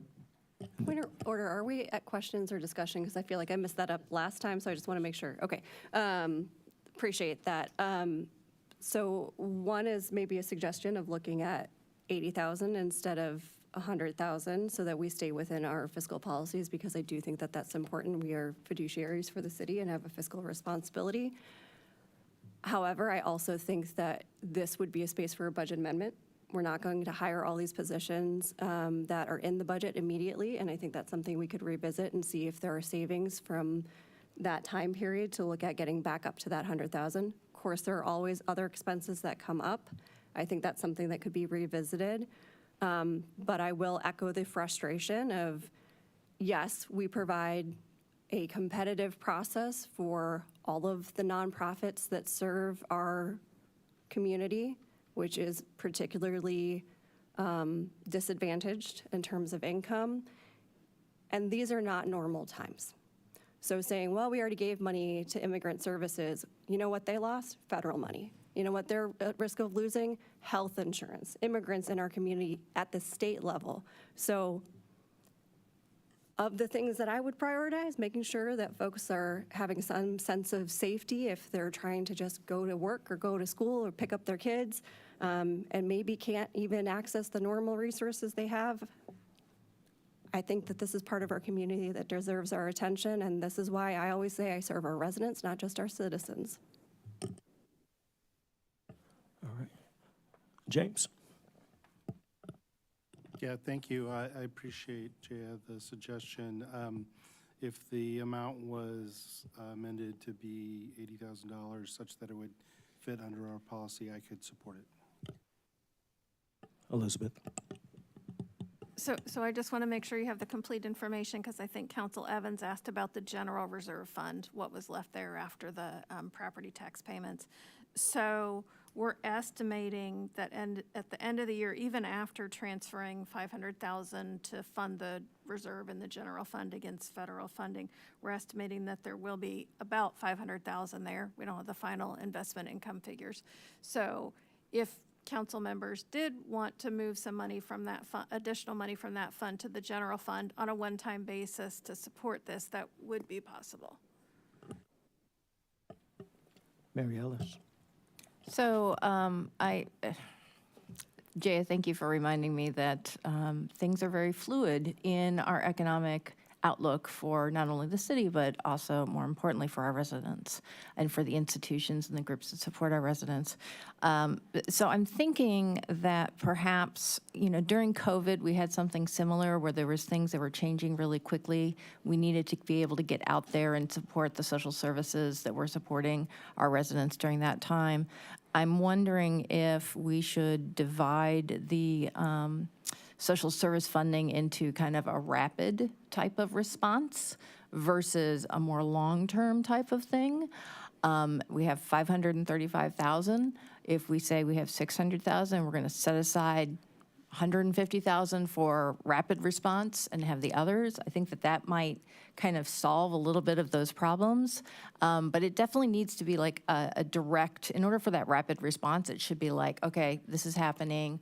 We lost federal funding for $500,000 and now we can't pay the house rent for these immigrants that have come in. Like, you know what I mean? So I'm just kind of trying to think about how are we able to get the money into the hands of the people who need it the quickest, but also at the same time maintain kind of a whole process that we have so that we can be equitable in our distribution. Jaya? So I appreciate that suggestion. Obviously, Grace, it's your idea, so I'm going to defer to your judgment on this as well to some degree. But I think recognizing, the committee of the whole meeting that follows this meeting is to allocate the funds for that pot of money, right? So, presumably we're not asking people to then wait some indefinite period of time. So I think we've identified priority areas, right, where we know there are existing gaps. And I think as long as it's not going to put too great a burden on city staff, making sure there's some sort of expedited process for the increased allocation makes sense to me, so that we're not saying the money is there, the process is there, but we don't know what that time frame is. Does that make sense to you? Sharice? With that in mind, wouldn't it be, I want to say wiser, because we've been talking about this fluidity and how unpredictable issues might be, if we pass a budget but make an amendment after the budget is passed to be able, and I don't know, Elizabeth, this isn't my ballywick, but I know we do budget amendments all the time. And so it's one of those things that as we see an issue coming, because it struck me what Mary Alice said about COVID. And so what maybe we would be more apt, or it would be better if we passed the budget, but in a couple of months or however this hits, we can have an amendment, because we'll be more capable of knowing what we can do. I don't know. Jaya? Okay. I appreciate that. I would just say it has already hit, right? Like, we already know that we have a huge gap in terms of being able to provide safe locations for people to go who are victims of violence and survivors of violence. We also know that our immigrant surveying organizations have already lost vast amount of resources. So I appreciate the idea of there being a rapid response, and I recognize that there might be additional needs. I think that's where some of those reserved funds that the mayor put into the budget are going to come into play. But if we're saying, well, now we have to do a budget amendment, then we're talking about additional weeks before we can even start a process of allocating funds. Where if we allocate those funds out to an appropriate service provider that's already equipped to do this work, then as the needs arise, they're able to distribute those funds instead of saying, oh, things are even worse now than they were a month ago, when we already know that they're bad. So I appreciate that, but I would keep it now. Okay. Elizabeth.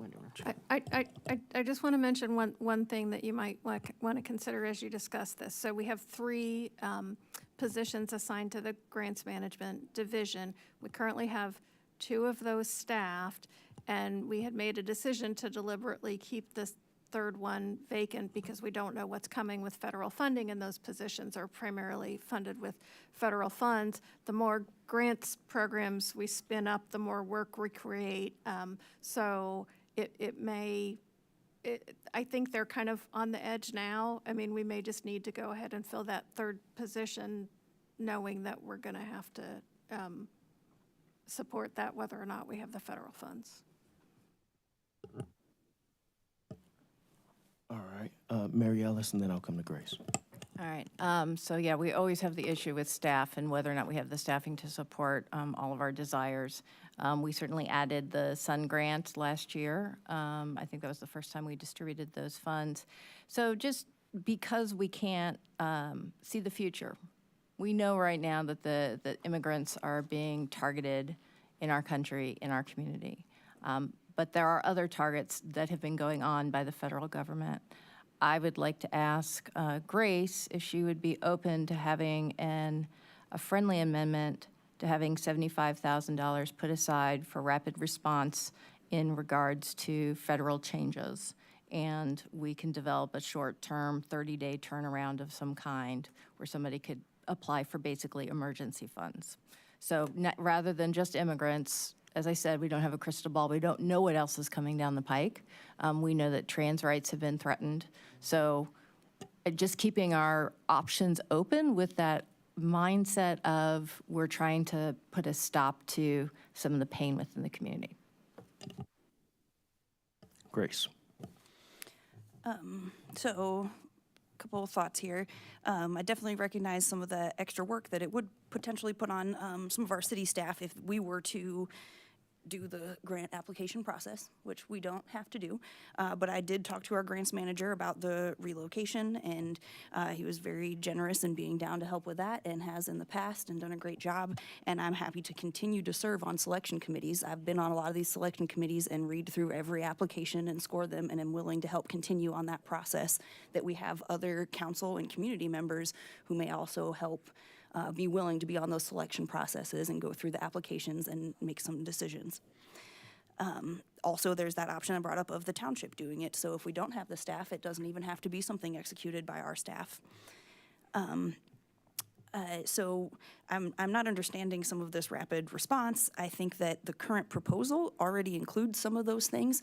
Again, the general idea here were gaps in services and immigrant services. So I think that some of those also potentially qualify people who are not eligible for other things. As far as supplementing lost federal funding, I think that's what we are doing with the reserves with CDBG. Unfortunately, I don't think that we're going to be able to supplement all of the cuts, right? Like LIHEAP just lost like 8 million potentially or at risk, and like we can't supplement all of that, very unfortunately. So I don't quite understand the proposal. I do think that as proposed, this 100,000 is somewhat flexible and can be used for a lot of needs. And I also just wanted to confirm with Elizabeth, it sounds like you are saying we could do 100,000 this year because there is another 20,000 in some of our other reserves. Is that right? We could do 100,000 if we transfer the amount to make up the difference from the general reserve fund. All right, Jaya. Yeah, just a couple points of clarification. I actually agree with how Grace phrased it initially. I just wanted to be clear that I'm not suggesting that we restart the whole, like, wait until the end of later in this fiscal year for next fiscal year for grants if we go the grant route. I think also the way it is worded right now, as long as we set a time frame, it does allow for a decision of whether it belongs in the grants department or if it would be a subrecipient agreement, or the equivalent of a subrecipient agreement where we were designating those funds for another entity to manage.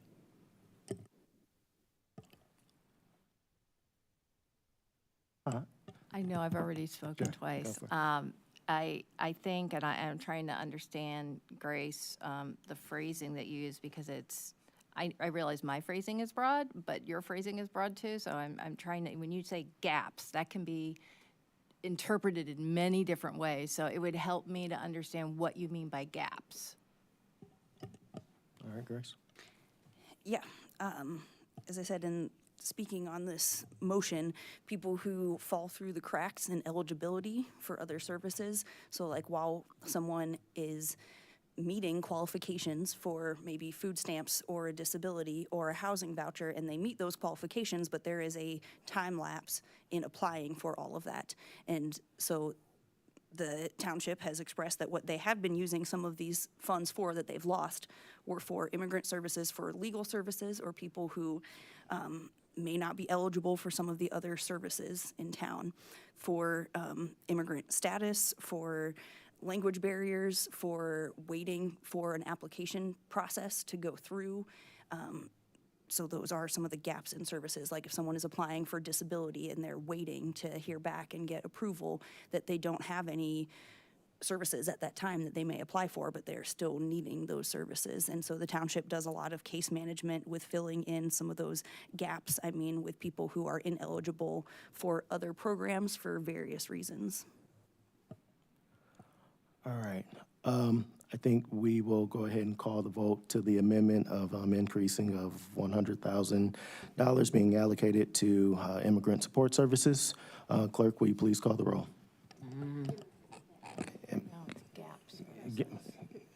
Immigrant gap services. I am so sorry. Just gap. Just gap services? I am so sorry. And, yes, and. Yeah. Did I not say that? I'm sorry. Gaps in services and immigrant services. Gap services. I'm sorry. I thought that's what it said. Before we close out, I still have, so Grace, are you talking about services that anybody would need, or just immigrant services? That's what I'm trying to understand. So like when you were saying somebody on disability, that I'm just trying to understand where that is, and if, to be honest, township could better do that than the city. I'm still trying to understand it. I think answer to the first question is both, yes, gaps in services and immigrant services as being one of the gaps. Okay, so you're saying immigrant services, like if somebody needs rent or somebody needs. Could also be for really- legal assistance. Yeah, I want to try to It could understand. be various things, food assistance, rent assistance, legal assistance. It could be whatever the need may be, and the provider has deemed that they are able and willing to help with. Okay, and then kind of like what Mary Alice said, the gaps. You said if somebody needs, like, I don't know, I'm trying to take physical therapy or something like that for a disability, and they don't have health insurance or something, or they don't, I'm just trying to understand where that was going. I mean, other services that you were talking about. I don't want to be too repetitive, but when people are maybe applying for services, if there was someone who maybe needed physical therapy and they didn't have health insurance, there might be some organizations that already cover those costs that they might be eligible for those programs. If they're not eligible for, say, program A, B, C, and D, sometimes our service providers use funds like the angel donor funds at the township or other less restrictive money so that they can assist people who might not qualify for all the other steps. So you're saying before that. qualify in terms of income, maybe they make too much for something, or maybe they don't make enough? Or maybe they don't live in this, in the right part of, within city limits or whatever the thing may be. Okay. And again, I think that these would be the details figured out. I want to just keep in mind that this is the budget conversation. So I think that, this is absolutely relevant when it comes to how we would potentially spend it, but that I would definitely anticipate, hope, and totally support that we would have subsequent conversations on how the details of how specifically we're going to manage or partner with to allocate these funds. All right.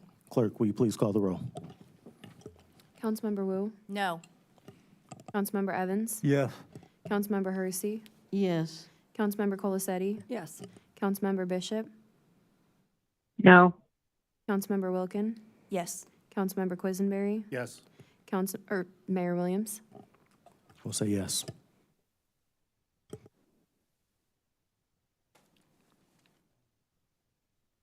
Mr. Evans. I'd like to make a second motion to amend ordinance number 2025-06-019, an ordinance approving the fiscal year 2025-2026 annual budget by eliminating and canceling from the FY 2026 budget the following expenditures. From page 266 of the proposed FY 2026 budget, item 100200201, under Police Patrol, the 2 new police officers approved last year for the 3-year Community Engagement Team Pilot Program, the 1 sergeant for the Community Engagement Team Pilot Program, and from the line item in the proposed FY 2026 budget on page 85, 100200201-52930, for leasing an office for $30,000 for 3 years to establish a police substation on South Philo Road. All these 3 aforementioned expenditures, I motion be removed and canceled from the FY 2026 budget. Second. There's a motion to amend ordinance 2025-06-019 to eliminate and cancel from the FY 2026 budget with the following expenditures from page 266 of the proposed FY 2026 budget. Under Police Patrol, the elimination of the 2 officers approved last year for the 3-year Community Engagement Team Pilot Program, 1 sergeant for the Community Engagement Team Pilot Program as well. Do I need to go into the details of that? No, right now, Chris could speak to his motion to explain it. All right. The floor is yours, Chris. Okay, thank you. On page 43 of the final report of the President's Task Force on 21st Century Policing, it says this on page 43, quote, 4.2 recommendation, community policing should be infused throughout the culture and organizational structure of law enforcement agencies. Community policing must be a way of doing business by an entire police force, not just a specialized unit of that force. The task force heard testimony from Police Chief J. Scott Thompson of Camden County, New Jersey, who noted, quote, community policing cannot be a program, unit, strategy, or tactic. It must be the core principle that lies at the foundation of a police department's culture. The only way to significantly reduce fear, crime, and disorder, and then sustain these gains is to leverage the greatest force multiplier, the people of the community. This message was closely echoed by Chris Mangus, the police chief in Richmond, California. To build a more effective partnership with residents and transform culture within the police department as well as the community, the Richmond police made sure that all officers, not just a select few, were doing community policing and neighborhood problem solving. Every officer is expected to get to know the residents, businesses, community groups, churches, and schools on their beat and work with them to identify and address public safety challenges, including quality of life issues such as blight. Officers remain in the same beat or district for several years or more, which builds familiarity and trust, end quote. Any additional discussion?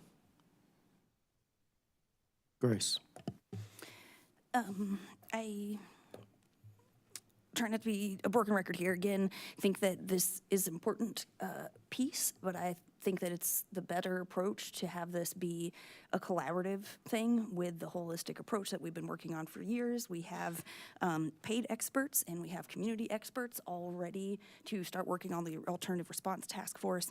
And I think that this is just premature to go off as a standalone independent program, which is taking a lot of city resources, $1.3 million for a 3-year pilot that we're either going to continue and keep paying for or discontinue and then figure out what's next.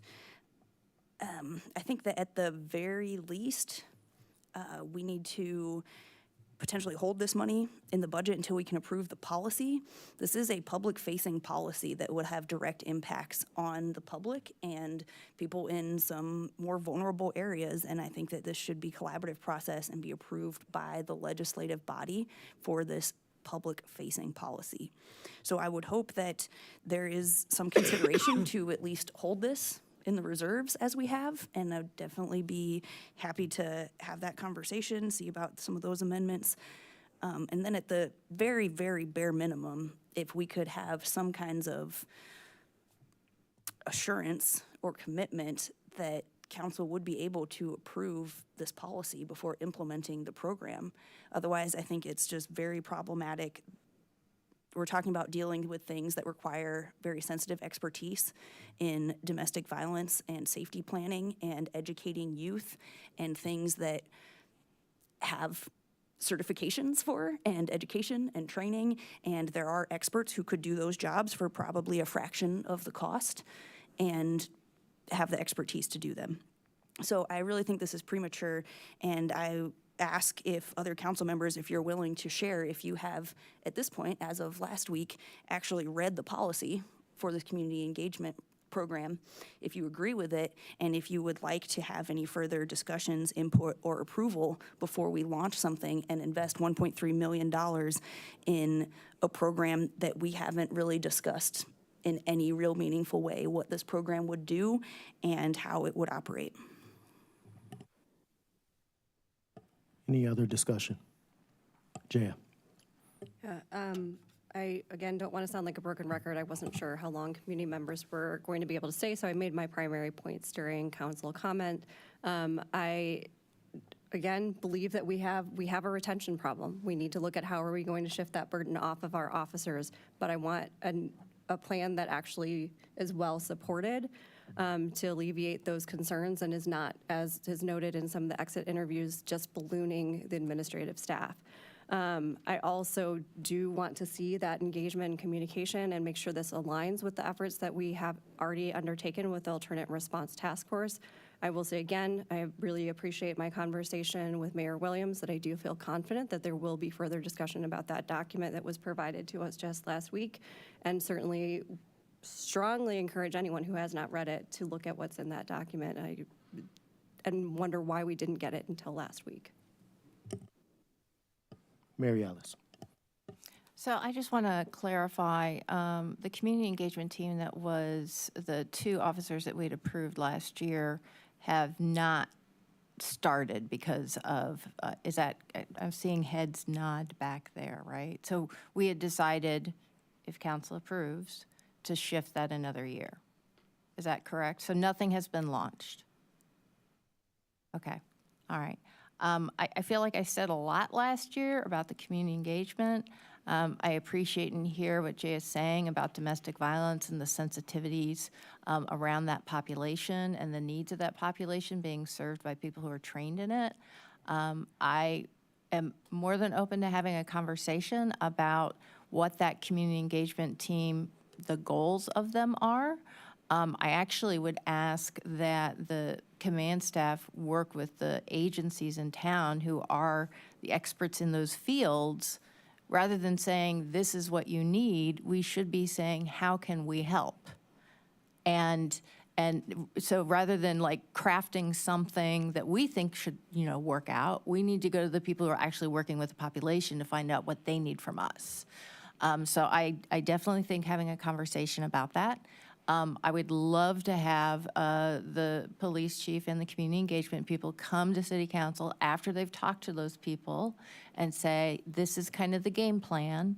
These are the people I talked to, and this is how we're going to move forward. I think that certainly should be a conversation at city council, and that's why I am in support of keeping the community engagement team, and I think that's the direction I'd like to go. Mr. Evans? Thank you. June 24th, 2024, the Well Experience played audio recordings of their students who were fearful, mistrustful, and loathing the idea of a police station coming out next to their school. There was no meeting ever done to address those issues. If we've got good intent to have a community engagement team out there, we should be able to convince the staff and the students at the Well Experience that this is a good thing coming to their neighborhood, and they should be able to attend the ribbon cutting ceremony, which is what I believe is the standard to get this. Community buy-in is critical. You cannot set police officers up for failure when they are not welcomed and wanted in the community. And as it stands now, in all the research that I've done regarding the intent of the community engagement team, up till last week, it was benign surveillance to make more arrests. So it suddenly has been changed this week and finally in writing. Great, but it needs time to be accepted by the community, and I will not put officers in harm's way or in disrepute and in a situation where they're not wanted. So it's premature. We have not got the community buy-in yet that we should have so that this is successful. Thank you. James? Yes, I was a little distracted by some of the things that were said there. I want to say, again, I am supportive of the idea of a conversation. I actually think Mary Alice quantified a way forward that makes a lot of sense to me, and so at this point, I'm not going to support removing this from the budget. Jay, will you take the chair? Take the chair. The chair recognizes Mayor Williams. Thank you. I want to take a brief moment to really express. So I am grateful to have been able to speak with everyone on the council chambers, just specifically around this, this topic, and I appreciate, Jay and I having, had a conversation today, where we disagreed, on some things, but we also agreed on a lot more, right? I've had conversations with Councilwoman Grace as well. We've disagreed and we've agreed on a lot. Same with Chris, like with everyone, right?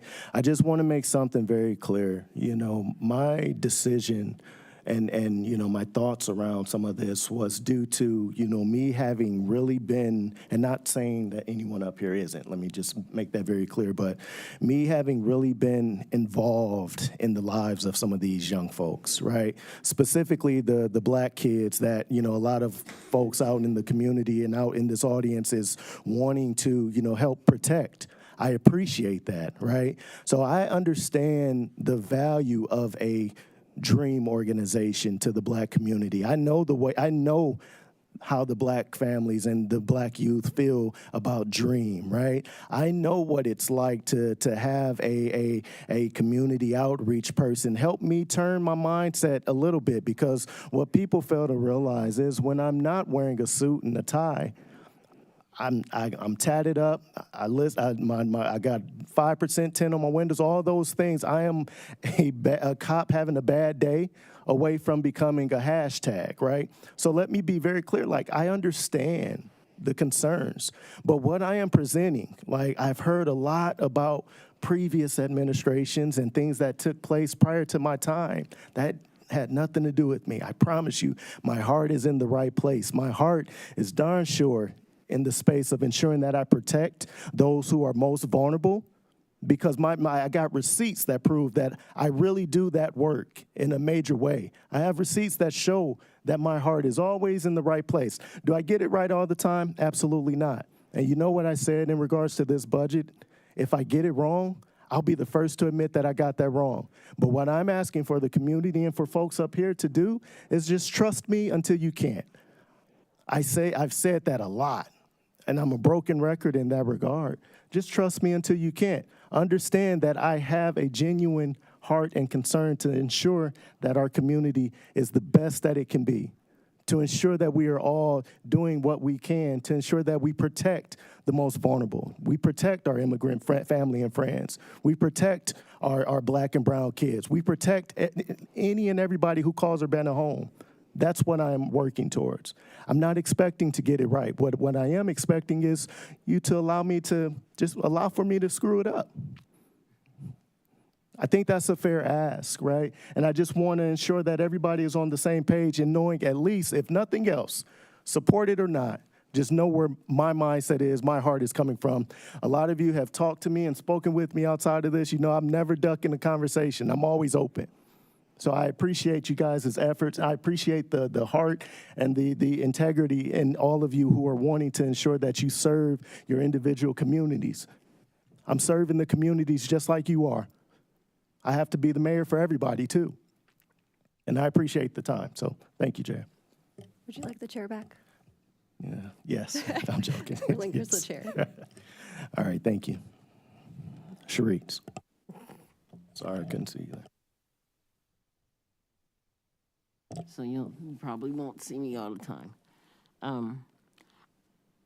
I know that last year, even though there were money set aside for community engagement, that didn't happen. That didn't happen twice. So I'm not prepared to vote to eliminate this from the budget because there's nothing that's come out of the budget. There's nothing that's been spent anyway. So we didn't get the officers, we didn't get the community engagement thing, we didn't get any of that. And I do think, and I'm trying to remember for sure, I believe our police officers actually were in the Juneteenth parade, which was sponsored by the Well Experience. Did some of our police officers, Boone, weren't you there? I thought so. So there's some kind of communication, at least, that is trying to go forward regarding our police department and some kind of relationship that is trying to be built, or is at least starting, between the Well Experience and our police department. And, you know, one thing I know on a personal level, I've never been bothered with folks I didn't want to be bothered with. So that's something that's a two-way street. And I know, Chris, you want folks to prove themselves and they have to be perfect and everything has to be just right. Nothing starts off like that. So they are going to, I'm sure that our chief is going and has been working. I know there are several people that have come to me, you know, he's doing the best that he can to try to win over whoever he needs to win over. It just doesn't seem to be working with some of us up here. But you can't, I agree, you don't set up our police officers for failure. We didn't add any new police officers last year. We replaced the ones that left. And when you read from the policing thing, the America's policing thing, it seems to refer a lot to officers and staff that are in the community a lot. Well, you can't do that if everybody's on OT. That can't happen. We have to have enough staff for people to actually to be able to engage with other people. And when our staff is already kind of, working on overtime all the time because we don't have enough. The other thing is that there are plenty of police officers that on their off time, when they get it, they do engage the community. They work with kids on their off time. They do different things on their off time. And that is, I think, a good step forward. And what we have to have is enough officers, I think, at least so that people can take vacation days and can have sick time and can actually have the freedom to not work on their days off. So we need to think about that as well. The community engagement thing did not go over last year. We did not staff it. We did not put any money towards it. The money was sitting there waiting based on the ask of Chief Boone last year. Am I correct, Elizabeth, in saying that? Okay, so, and yes, we have time to look at Chief Boone's plan right now. So I say that we take the time, we look at it, just like the alternative task force isn't going to hit the ground running and be perfect. I'm pretty sure of that too.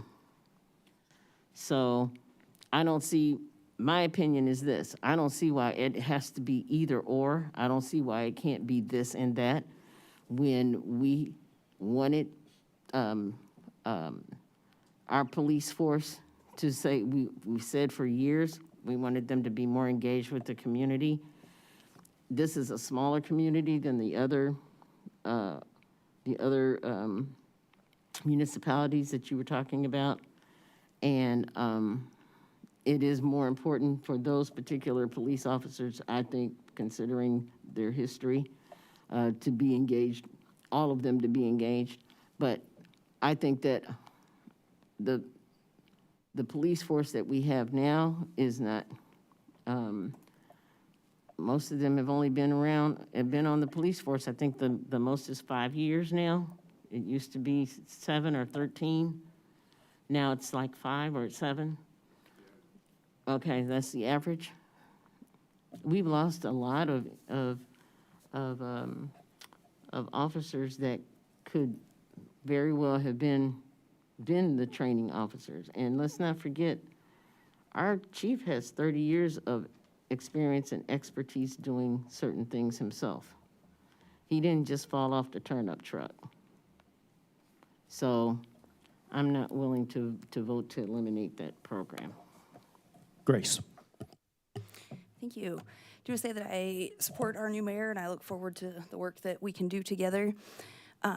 Still going to stick by my values and think critically about each piece before us on the floor here that we're elected to vote on. And I'm not willing to experiment on our residents with experimental police programs to just let it fail. That's not the out on a limb level that I'm willing to go when it comes to potentially causing harm on our residents. So for especially those in support of it, what I am asking is that, looks like this program will have the majority to go. What I'm asking is, can we have input and updates and a vote on the policy for this program? Because if we're gonna say this is community engagement and not collaborate with the community by directly with the organizations and individuals in that area and the community as a whole, with the whole public and their elected representatives, I think it is absolutely important that the legislative body that is elected here has approval on this policy and that we work with the community if we're gonna make a community engagement.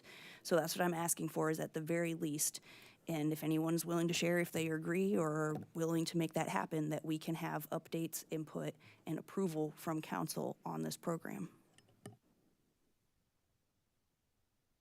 Chandra?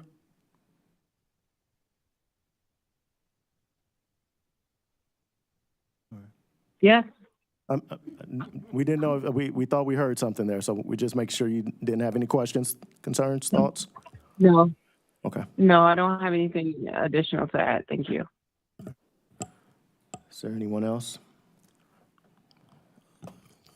Yep. Point of James. information before we call a vote, can we have clarity on what the vote means? What a yes means, what a no means? Yes means remove. I was going to say I lost track, but yes means remove. Clerk, will you please call the roll? Councilmember Wu, No. Councilmember Evans, Yes. Councilmember Hersey, No.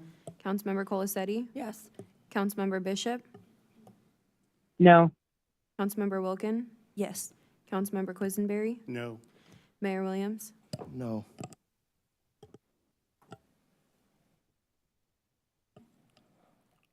All right. Mr. Evans. I'd like to make a third motion to amend ordinance number 2025-06-019, an ordinance approving the fiscal year 2025-2026 budget by eliminating and canceling from the FY 2026 budget the following expenditure, the proposed new additional police patrol officers. All right, motion made to amend the ordinance number 2025-06-019, an ordinance approving the, I'm sorry, I'm losing my train of thought now. Ordinance approving the fiscal year 2025-2026 annual budget by eliminating and canceling from the FY 2026 budget the following expenditures, the proposed 3 new additional police officers. Motion by Chris. Second. Seconded by Grace. Is there any discussion? Chris. Thank you, Mayor. At the December 9th, 2024 Urbana City Council meeting, it was said, quote, "I believe with everything in me, crime is driven by poverty and a lack of hope. I said that from day one. I've not changed that. I said that the moment I became a leader in the police profession. I say that based on my experiences as a man growing up. This is what I know," end quote. State Representative Carol Ammons issued a public statement on February 14th, 2025 about the recent upticks of homicides in Urbana that said in part, quote, "The loss of life we've experienced shows what can no longer be ignored. We must transform how we pursue public safety in our communities.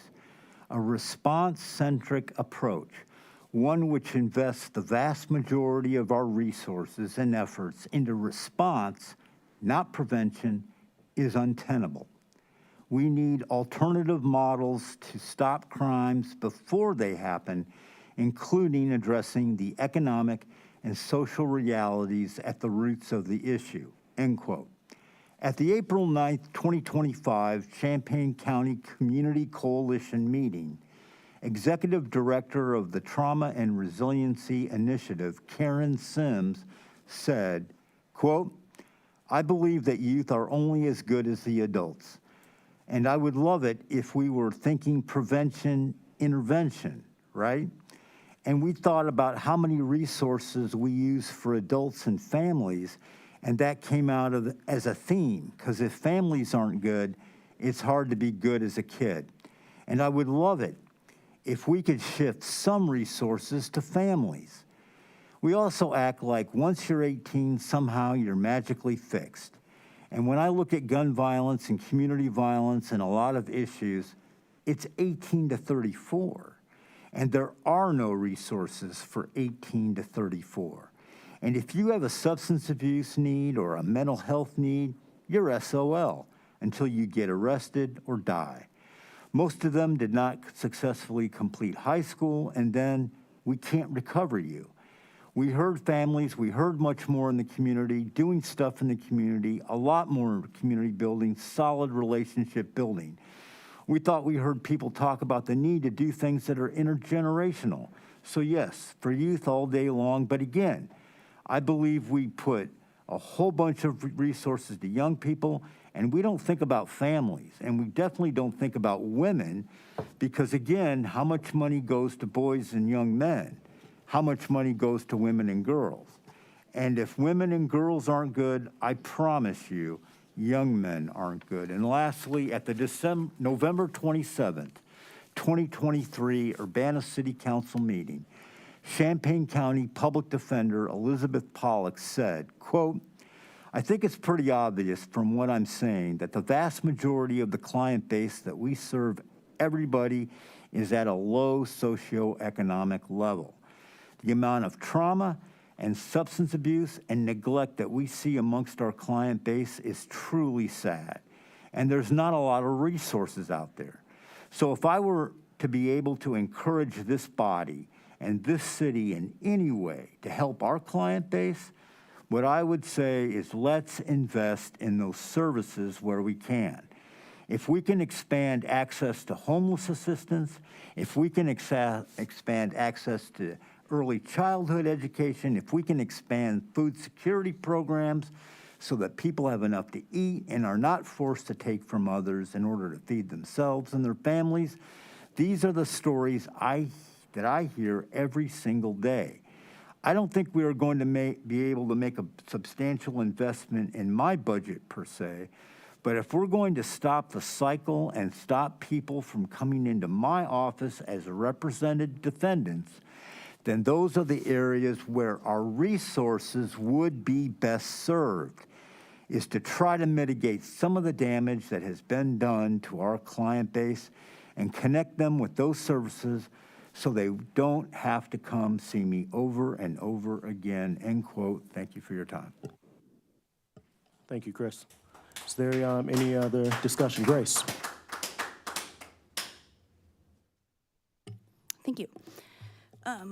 Just want to say that I do support our officers doing good quality police-related work, contrary to our chief of police divisive narrative. I think that we need to support our officers, especially patrol, with good leadership, good pay. We are keeping the incentives in this budget. We are continuing the sign-on and retention bonuses, and we need to fill the vacancies in positions, all of which are happening and will happen. I think that it's premature to expand our police force. I think we need to fill the 12 vacancies and work on the alternative response to reduce police calls for service. I want to make it clear, in my opinion, not continuing to expand and add new positions is not supporting the police. They have bonuses, we have union wages and protections. They have new vehicles every 3 years from city taxpayer money after 50,000 miles. And I'm happy to hear other things that we can do to support our officers. I think that the survey results were very telling, and there are a lot of concerns for our officers on the streets. I don't want them to be overstressed, overworked, and in potentially dangerous situations. I don't want that for our community members or for our officers. As again, we were told last year, adding more patrol wouldn't reduce overtime. And I think we really need to work on how we're managing the leadership, the morale, and how things are going with patrol. There are a lot of things that we can do outside of throwing money at a potential problem. I also in here have a question too, if I could, on page 85 of the budget, when we're looking at police overtime. It looks like there's an increase of about $12,000 this year for police overtime, even after filling vacancies and asking for 3 new patrol. And I question if we could have any insight into that, and then also the difference between the 25 actual and the 25 estimate. Because I would think that typically the actual is, what we've already spent. The estimate might be, well, we're going to spend one more thing next week before the end of the fiscal year, and so it's usually higher. But I'm confused why we have 25 actual for regular overtime as about 40,000 more than the 25 estimate. Like we expect we're going to spend 40 grand less than we already spent. So I'm going to say that estimate is incorrect. Clearly looking at the actual at this point, and so that will have to be addressed with the budget transfer. So the estimate is actually more accurately at 254,000 and something. Yeah, we're not done with the year yet, so it'd be something above that. Okay, so over budget by probably at least 50,000 on overtime, and then predicted to go up an extra 10 to 12,000 this year, as opposed to the budget from last year, not the actual, because we've actually gone above that this year. Correct. Sorry, I know I got confused with numbers. I'm talking to myself out loud as So well. budget to budget, year over year, it would generally increase just based on wage increases. So even if we had exactly the same number of overtime hours, they would cost more next year because wages will be higher. And where does that kind of money come from when a fund goes over budget? Where does that money come from? Well, so that's not a fund, that's a line item. But Yes.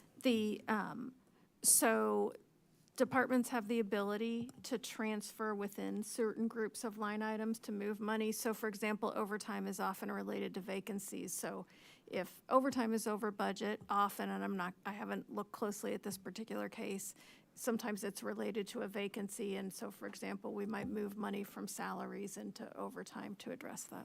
Okay, thank you. Are there any additional questions? Mary Ellis?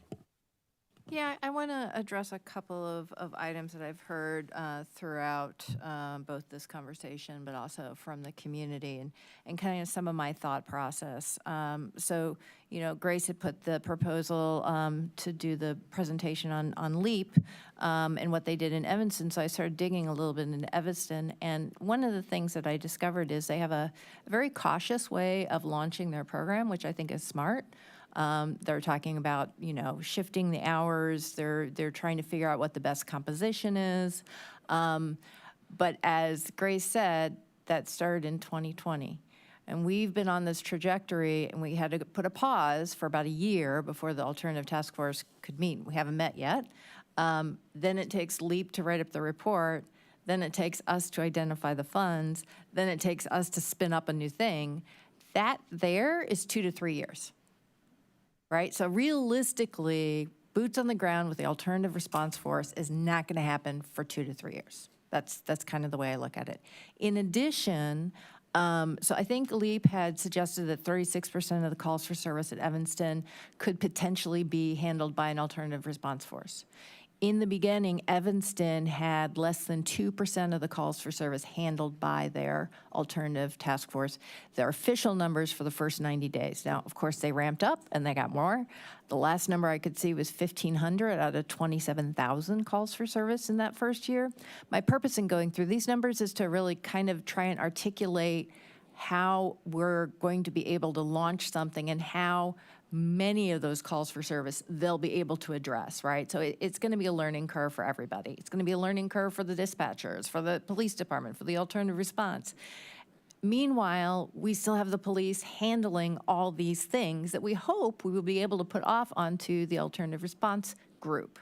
But we're talking 2 to 3 years, and we still have to cover that.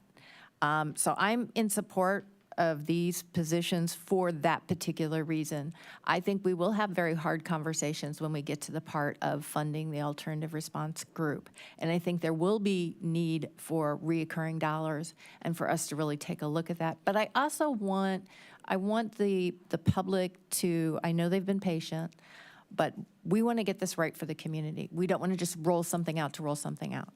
And in order to do that, we have to be very conscientious and careful about how we do this. So that's my thought process in terms of why I'm ready to support these 3 patrol officers now. Jaya. So I think Grace covered the majority of the points that I would make, and I feel like I'm sounding like a broken record from last year of, yes, it makes sense to me that overtime would increase if we have the same number of hours of overtime because wages increase. But if the goal is retention, to reduce the workload on our officers so that they're not burning out, so that they're having a good quality of life, and that's why we're adding these additional officers, overtime should not be going up. And I think this is something, if we want to try something experimental with the police department, there are grants that are available for that. I have sent grants to former Deputy Chief Searles. I have sent grants to Chief Boone for pilot projects. There is funding available at the federal level for these kinds of things. So if we want to talk about being patient, looking at resource allocation, I think it's important to think about there isn't going to be a federal opportunity as likely for something like an alternate response. I will also say that being one of the people who asked for that process in the first place, we have not gotten what we asked for 4 years ago. So I do have the confidence that with this mayor, we will see something happen. And I agree, it's going to take years. But we're starting from a deficit because the last administration decided to turn it into something that we didn't ask for. And I understand that there are benefits to that. I think that there's good information that came out from that. But I also think it creates a bias because we never received the information we're asking for. So that's kind of leaning back into the last item, or maybe a couple of amendments ago. But I do want to restate, if we can see a data-driven approach to say, this is how we are going to improve the quality of life for our officers so that this is safer for them and safer for our residents, I'm willing to engage in that conversation. And I do trust that, Mayor Williams may have had the opportunity to do that, but we have not. And the public has not. So I can't, in good faith, vote for this. James. All right, it's a broken record night, so people are saying things that they've said before. I'm going to say something that I've said before. In the time that I've been on city council and been paying attention to the situation with Urbana Police, we have been understaffed for the size of community that we have and the patrol model that we have. And that is because when we have ever been fully staffed, we have been fully staffed just enough to cover what we think we need to do. And that does not take into account the issue of injuries, transitions, any kind of things that take people out of work, which is common. And so I have believed for a long time that there's a level of patrol officers that would get us to a place where we aren't always dependent on filling gaps because people are transitioning because of burnout. What Mary Alice says really resonates with me because I've thought last year I thought we were two patrol officers away from being at that place. This thing asks for 3. I think that would put us in a place where we can continue to have a police force that serves the size of community we have without creating an overbearing burnout and situation like that. The thing that I'm concerned about is Chief Tom Thompson came here and talked to us from LEAP. This is a resource, excellent resource. Came and talked with several groups here. I followed up with him personally. I think Mary Alice actually was on that call with me. And the question I asked is, how does this program in Dayton, which is what he was talking about, how is it successful? How does it work with the police? And he said, the city of Dayton was not in a place where they felt like their police were understaffed or underwater. And that's one of the things that contributed to the fact that alternative response model worked pretty well. I will point out that everybody has heard of Cahoots, right?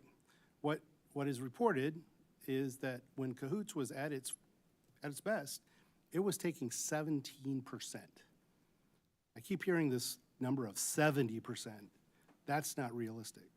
Cahoots was taking 17% of calls away from the police. That'd be great if we could get there. Maybe that would put us in a place where we don't need 3 patrol officers. Maybe we could do with 2 additional patrol officers. But the reality is different from the theory in this conversation.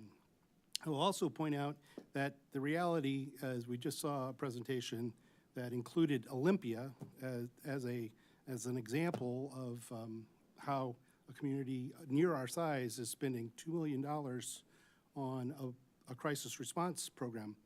Guess where that crisis response program reports? It is part of the police force. So there are different ways to do this. There are opportunities to do what we need to do. But what we need is a stable and appropriately staffed police force to do this. So I won't vote to remove these officers. All right, any additional comments? Seeing none, clerk, will you please call the Point of information, once again, clarify how things So work. we're voting yes to remove. Chandra? Thank you, Grace. Chandra, did you have any additional comments? I do not, thank you. All right, thank you. Yeah, thank Grace, because I forgot about you. I'm sorry. Clerk, please call the roll. Councilmember Wu, No. Councilmember Evans, Yes. Councilmember Hersey, No. Councilmember Colacetti, Yes. Councilmember Bishop, No. Councilmember Wilkin, Yes. Councilmember Quisenberry, No. Mayor Williams. No.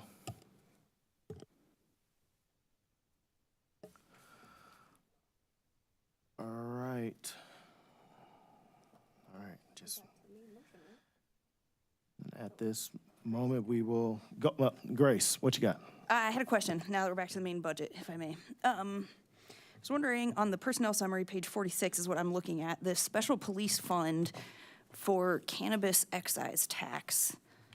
That, if I'm reading that correctly, we have like 40% of a full-time person dedicated to that? So sorry for question. Correct. Not ahead of That's time. money that's distributed by the state, and it's restricted to specific purposes. I think probably one of the gentlemen behind me could provide some additional information about that, but that is an eligible expense for those funds, so we pay for a portion of one police officer there. And anything else you can tell us about that? I feel like we've been kind of asking about that. What is our cannabis tax revenue and where is it going? And I have not had a good understanding on that. So this is the question that I have heard before is about the local cannabis tax. This is not the local cannabis tax. This is a portion of state cannabis tax that gets distributed back to local governments, and it has a restricted purpose within the police department. So this is different than what has been asked before. Okay, thank you. So it's a state one. And does it have to be, is it dictated by the state that is in the police department? Yes. Okay. Yeah, I think any more information we could have at a later conversation on that and our local one would be helpful. All right, is there any other discussion? Mary Alice? I was just trying to add up some things here. So I did want to let the community know between the reserves that we're doing with CDBG and Home, the money that we're putting into the grocery store and Ward 3, the amount of money that we have in social service grants, the amount of money we've set aside for the alternative task force and implementation, equal grants, and now we have another 300,000. I think the amount comes to $6.6 million that is specifically targeted to a lot of the things that we've been talking about tonight. So I just wanted to add that. Hopefully I added that right. Elizabeth can tell me if I did. Grace? Thanks, I agree. Again, I think there's lots of great things in the budget. Love the contingency for federal money, reparations, coalition, continuing increased community services, SUN grants, the other ones that I appreciate support for adding tonight, and the others have mentioned. I do think I would really like to have a conversation about vehicles for emergency response at a different time for both police and fire and their replacement cycles and what types of vehicles are being used for what types of things. Understand that's a whole other can of worms, but I hope that we could get into that conversation sometime before getting into next year's budget. Again, with the alternative response, I think that I think we have enough funding in there to start the program, which I really appreciate. That I think we're at over 500,000 now, which I think looks like should be enough for kind of the development and initial launch. But it will likely not be enough to operate the full program on a yearly basis for 24/7 services.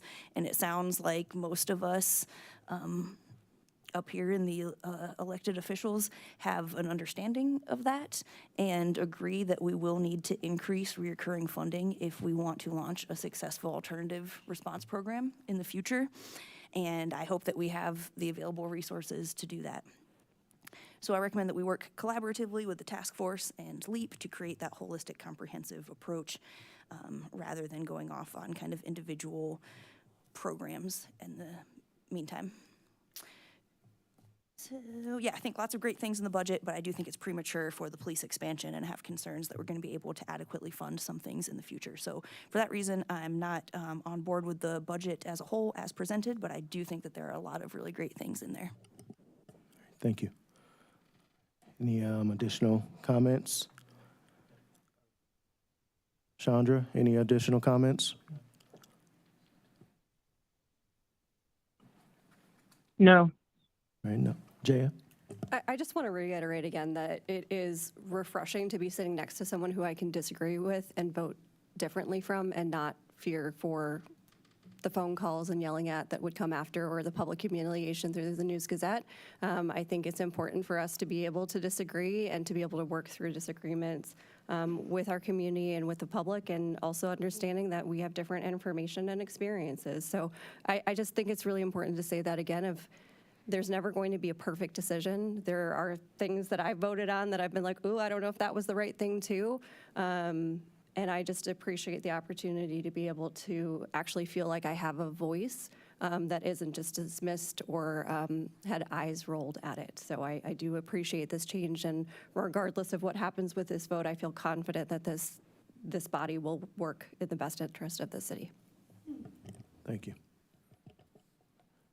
All right. Seeing and hearing no additional comments,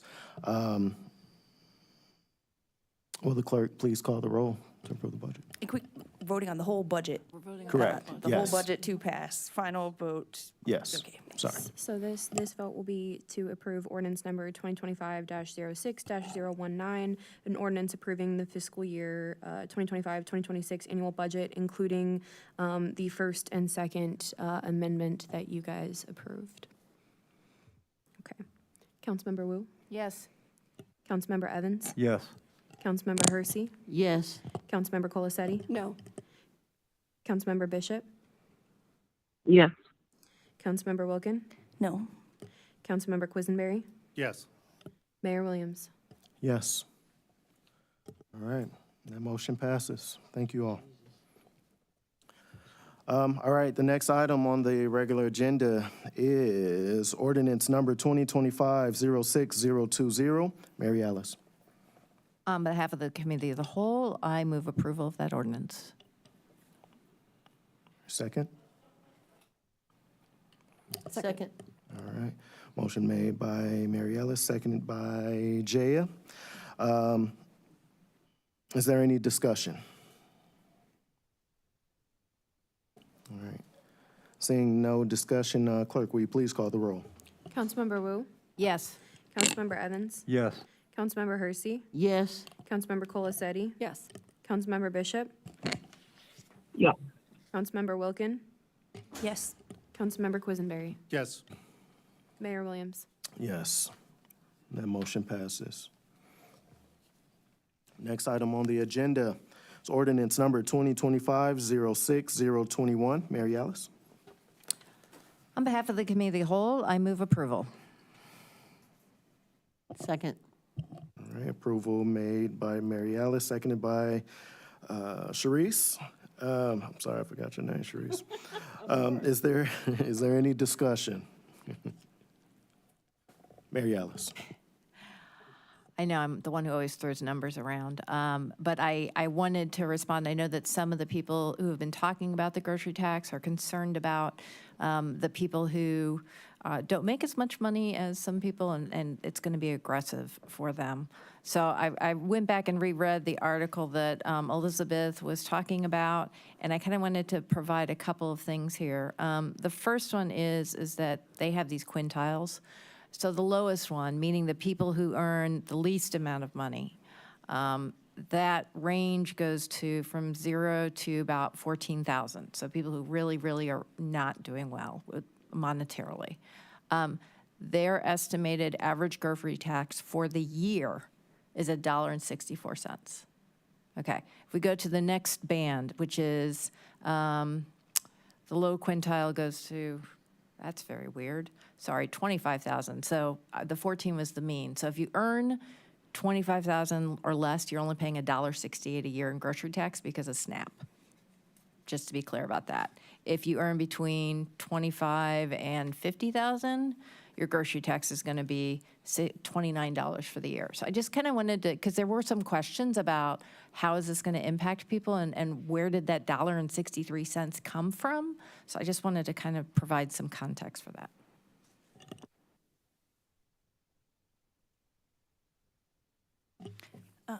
Thanks. Yeah, I encourage people to check out the study, and as you said, that's with SNAP, which I understand says that's going to be tax exempt, but also back to those gaps in services that families who make just above maybe what's the maximum amount for eligibility, people who maybe haven't had the means to apply for that, maybe recently laid off, maybe undocumented, maybe have whatever challenges to not fit into that.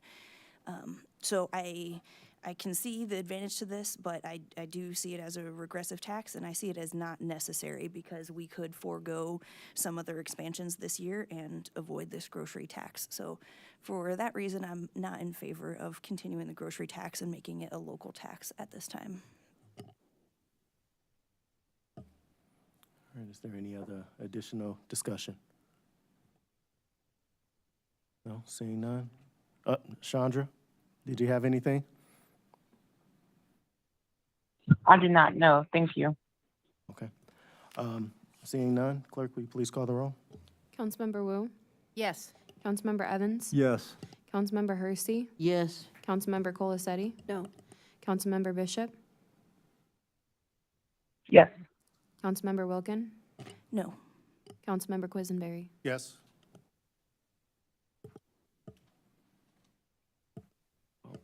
All right, we're all set. That motion passes. Let me see here, where are we? Next, we have reports of special committee, which there aren't any. Now we will move on to new business, and there's no new resolutions or anything there. So we will move on to mayoral appointments. And we can take these as grouped if that's okay with everyone. I do want to say something before I get started. You know, I think that it's probably important maybe ahead of stuff today that happened.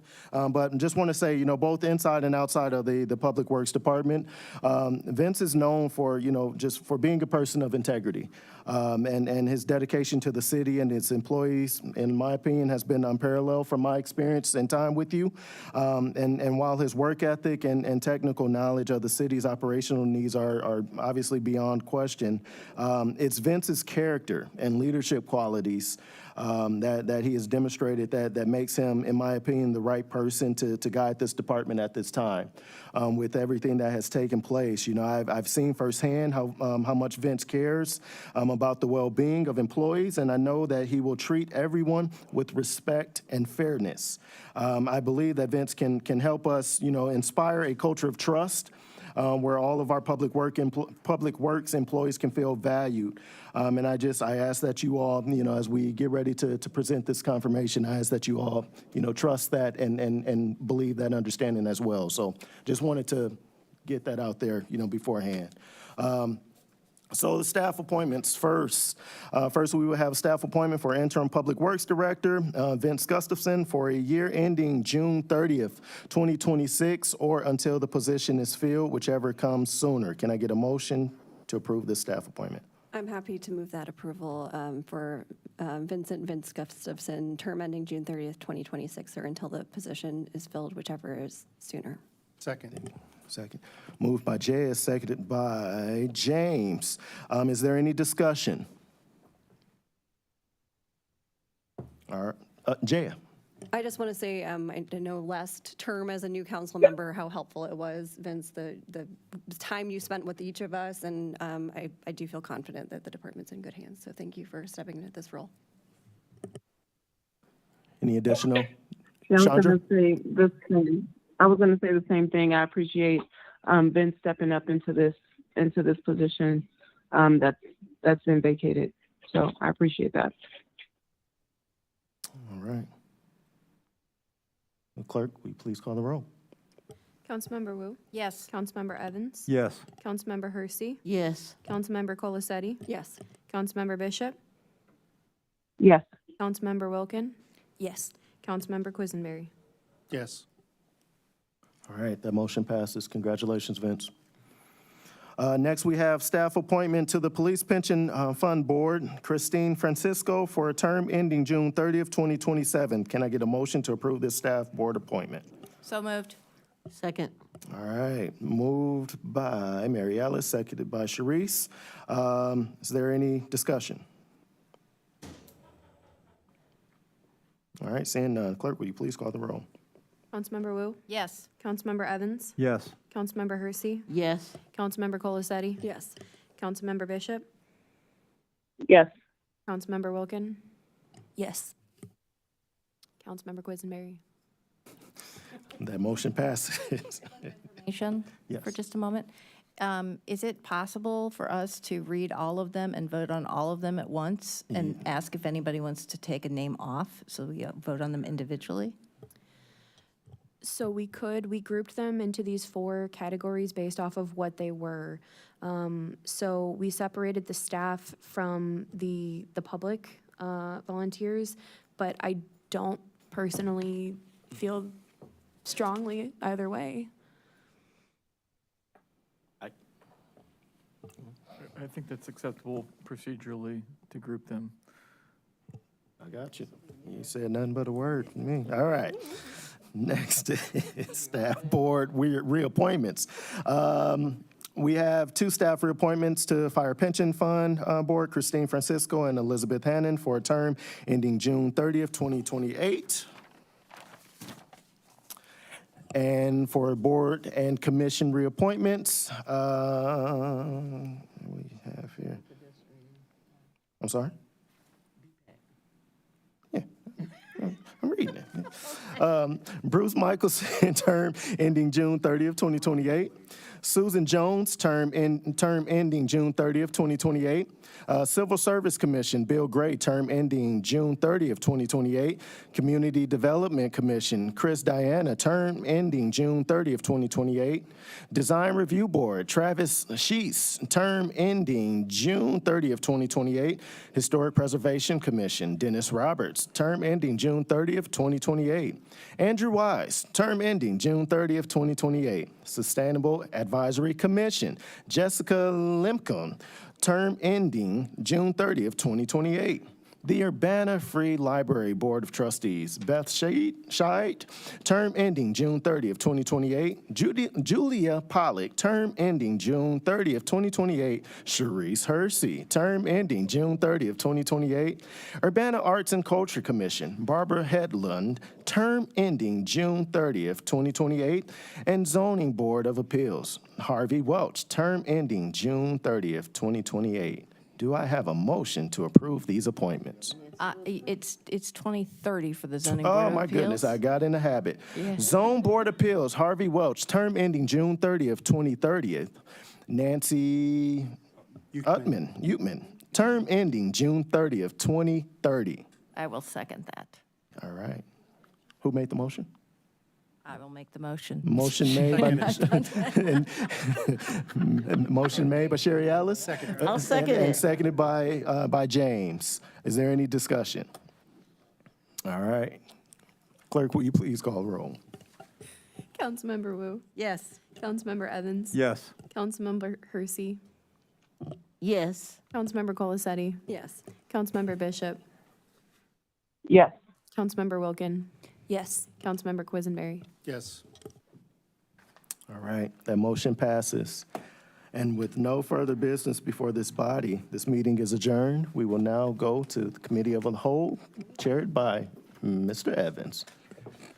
On behalf of the committee, okay, we're going to take a 5-minute break for our new library board. I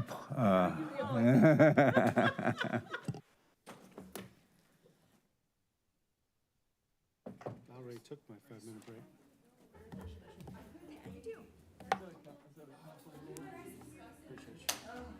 Yes, sir.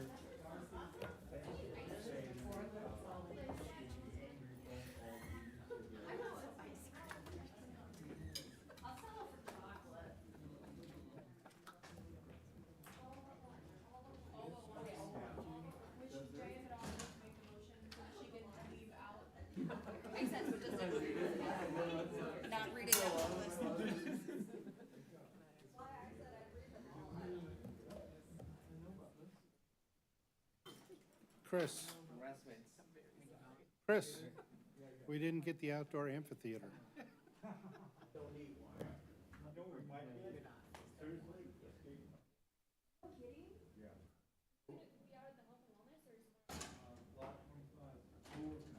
Okay. Well, we're gonna get that mini amphitheater at the library lot for a while.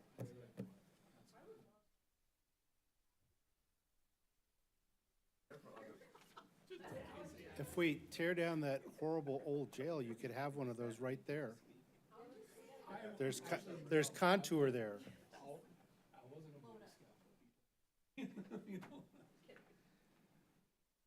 Can't blow it up, it would throw asbestos into the air. The place, Didn't I read that? I think it was built with asbestos.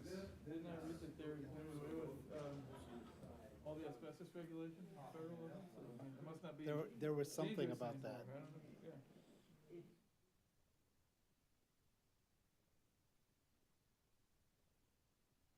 yeah. It's a sledding hill in the rest of the year. If we ever had snow again.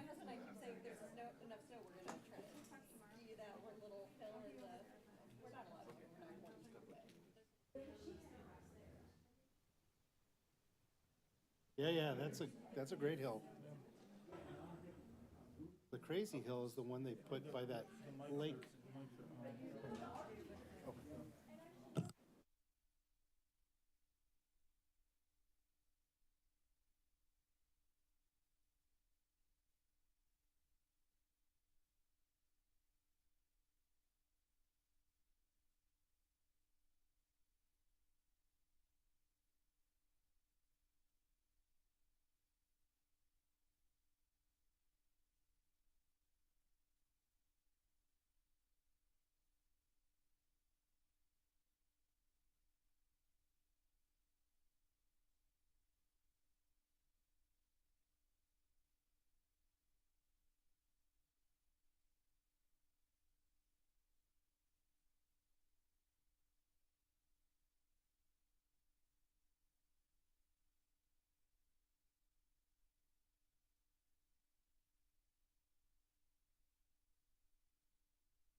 people what my answers are.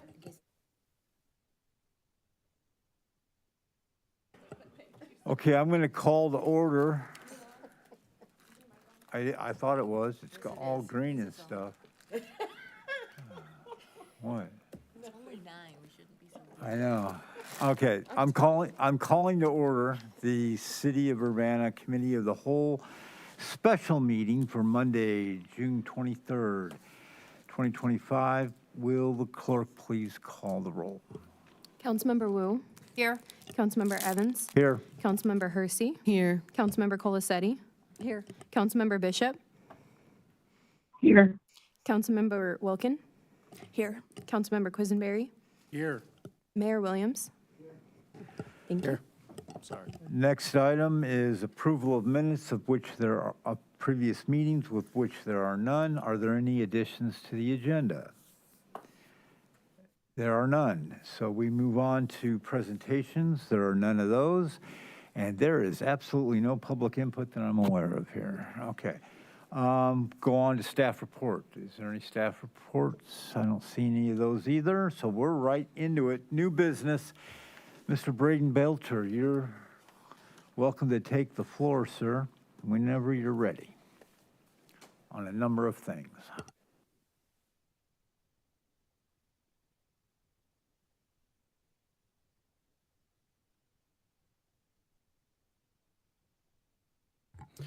Good evening, Mayor and Council. So the next 16 items I'll be discussing all at once. These are our community services grants for this upcoming fiscal year. So I'll talk about them all as one, and then if there's any questions about individual ones, I'm happy to discuss them individually as well. So just to start with an overview, so our Community Services Grant Program, this is part of our annual social service funding that we do every year to provide funding to local nonprofit organizations that serve low-income Urbana residents. So this Community Services Grant Program is an expansion of the Youth Services Grant Program that we had offered in previous years. Back in December, some of the feedback we received from council was that there's a lot of needs in the community, and there was interest in expanding the types of support that we were offering to different service areas rather than just focusing on youth services. There was also some additional funding that was allocated, so the decision was made to expand the types of eligible programs that we would support. So the Youth Services Grant Program became the Community Services Grant Program in this fiscal year. So that's what we're discussing tonight. The grant agreements that I'll be discussing, should they be passed by council, they will go into effect July 1, 2025, and through June 30th, 2026. So this is for this upcoming cycle. And as I said, there was additional funding. We had $500,000 total that was available. $300,000 of that is the recurring amount in this upcoming FY26 budget. $200,000 is rollover from this fiscal year. Last June, council had allocated some additional funding for social services, and so we rolled that money into this pot, and that will be rolling over into this new fiscal year to support these grant programs. So 500 total was available in this funding cycle. So as I mentioned, this was an expansion of that Youth Services Grant Program that we had previously offered. As you'll note on this list here, youth services was still an eligible category. We still accepted and solicited applications from organizations that we had previously funded through the Youth Services Grant Program. We didn't want anyone to be kicked out of the program or to lose funding if they were providing youth services, so we ensured that that was still eligible as part of this program. But we expanded it to other eligible service areas, including educational opportunities, employment or job training, family support, special needs, food security, healthcare, housing and homelessness prevention, immigration services, senior services, violence prevention activities, and then, as I mentioned, youth services programs. So just to give an overview of the process that we went through this year, so we opened up the application portal on February 3rd, and it closed on April 7th. So we wanted to ensure that we gave organizations a good amount of time to read through the application, complete their application materials, and also have time to ask questions and work with staff if they had any questions. Our staff held 2 separate pre-application workshops for applicants, one in February at the beginning of the process, and then one in March toward the end of the application period to provide technical assistance, answer any questions that applicants might have, and just to provide general information about the program. And then those trainings were recorded and put on our website, and we also maintained a Q&A list of questions that people had, or FAQs rather, just so that everyone had access to the information about the program. In total, we received applications from 22 organizations, 22 separate organizations to fund 27 programs. So oftentimes we see organizations might apply for multiple programs. So it was 27 overall programs that were operated by 22 separate organizations. So we had our review committee come together to review and score our applications in our web-based Neighborly grant portal. And then the committee came together to discuss the scores and to make funding recommendations. The scoring rubric that was utilized by the committee is included in your packet. So if you're curious about how organizations are scored, that information's there. We make sure to clarify that a score, it does not necessarily determine or preclude organizations from receiving funding. It's really just a way that the committee can kind of rank and develop funding recommendations amongst different applicants. We don't necessarily rule someone out if they get a certain score. It's really just to help us kind of categorize the applicants. So the committee, the recommendations that are included in the packet tonight are for 16 programs operated by 13 separate organizations, totaling $391,827 total for this upcoming fiscal year. As I previously mentioned, we had $500,000 total available, which leaves a balance of just over $108,000 remaining. So an update since we put these slides together was we received input from council that there was a commitment to wanting to fund DREAM for their DREAM Believers program. And so because there was this balance left over, we will be moving forward with executing a funding agreement with DREAM for that program. That will be coming to council separately just because staff didn't have time to put that together for tonight. So that funding agreement will be coming to council on July 7th. So we are planning to move forward with funding DREAM with a portion of the funding that was left over from this process. This is probably hard to see. I apologize. It should be included in your packet as well. These are the organization, the agencies, and then the specific programs that we're funding. We included how much they were requested and then how much we are recommending to fund them at.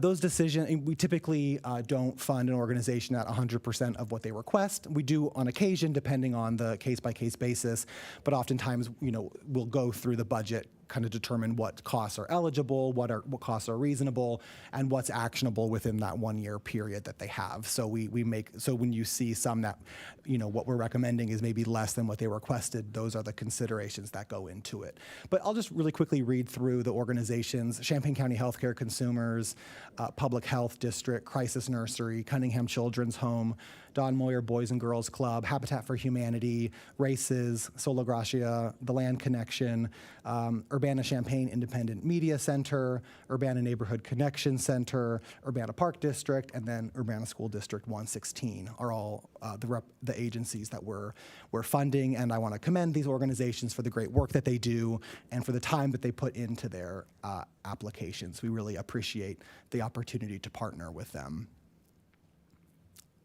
So that's the end of my presentation. Like I said, I'm happy to answer any specific questions about any of the applications. One thing that I'll note before I open it up for questions, you might notice there are two, both Public Health and Sola Gracia are both being funded for the same program, the Free Friday Market. this project is a collaboration between both organizations. The Free Friday Market, this was the first time we had received an application for this program, but it's a low barrier food and resource distribution program that's hosted every Friday afternoon outside of Cornerstone Fellowship near Steer Place. We thought this was a really impactful program, and again, Public Health and Sola Gracia both collaborate on it. If you look at their budgets, we're funding them for different components. Both of them are receiving some staff time. Sola Gracia, we're funding them to be providing fresh produce at the market, and then Public Health, is providing some public health resources and some supplies as well for residents. So anyway, I just wanted to note that because that might be a question of why they are both being funded for the same program. But other than that, I'll just open it up to any questions or comments. Oh, Grace?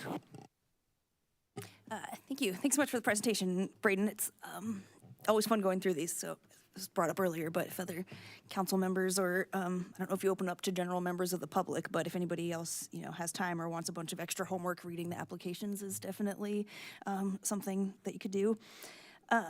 I am trying to understand the budget timing here, because from one of your slides, it made it seem like these were for FY26 funding. What about the $500,000 from FY25? The funding from that had been, you mean that was allocated last year? So there was $200,000 of that, which is included in this. The other amount of that funding we rolled into the Housing and Homeless Innovations Grant Program, which those will have some upcoming grant agreements. That we had a separate process focusing on housing and homelessness. We did an RFP, and so we kind of split up the funding. We used a portion of it for that grant program and then a portion of it for this program. I thought that was unspent ARPA funds. I didn't remember breaking up our $500,000 from FY25. There were unspent ARPA included in that as well. This was something that back in December, when we were talking about that ARPA funding, we brought forward the proposal of kind of bringing together these kind of different pots of funding for the Housing and Homeless Innovations Grant Program. And so at that time, that was what was proposed, is taking a portion of that general fund amount that had been allocated.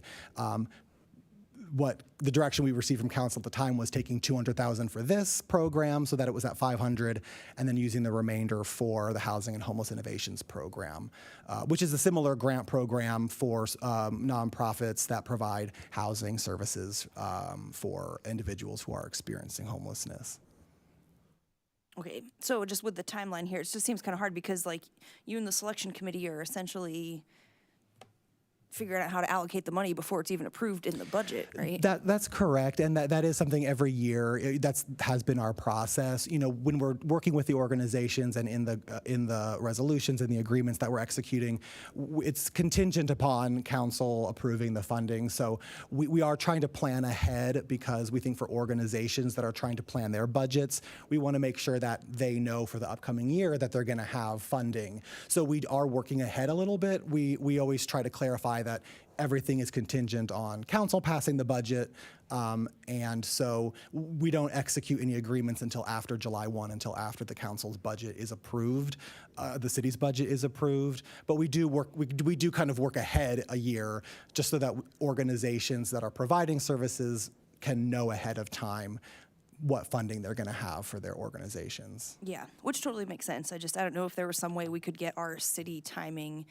a little bit different, so that the selection committee is thinking about money that's already been approved. If there's a chance that it's reduced or added, there's no way you could have known that if we had done that an hour ago in the budget conversations, which has happened in 25. That $200,000 was last minute, and so you're saying we'd already done the selections, and it's kind of too late to spend it in the same program at that point, right? Yes, I understand. Yeah, thank you so much. And I think I've asked you about it before, and you helped me explain too the fiscal year for our community partners and stuff as well. But again, just if there's any way that we could work on our timing so that we're working with the past fiscal year's money. Anybody else have questions? Okay, I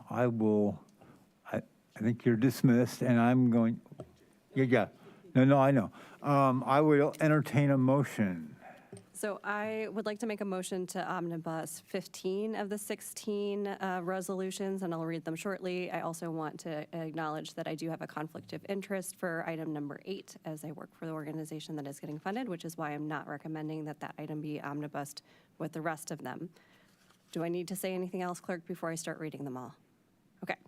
So omnibus for resolution number 2025-06-039R, a resolution approving and authorizing the execution of a subrecipient agreement, community services grant agreement, Champaign County Healthcare Consumers Public Benefits Navigation Application and Enrollment Services Program.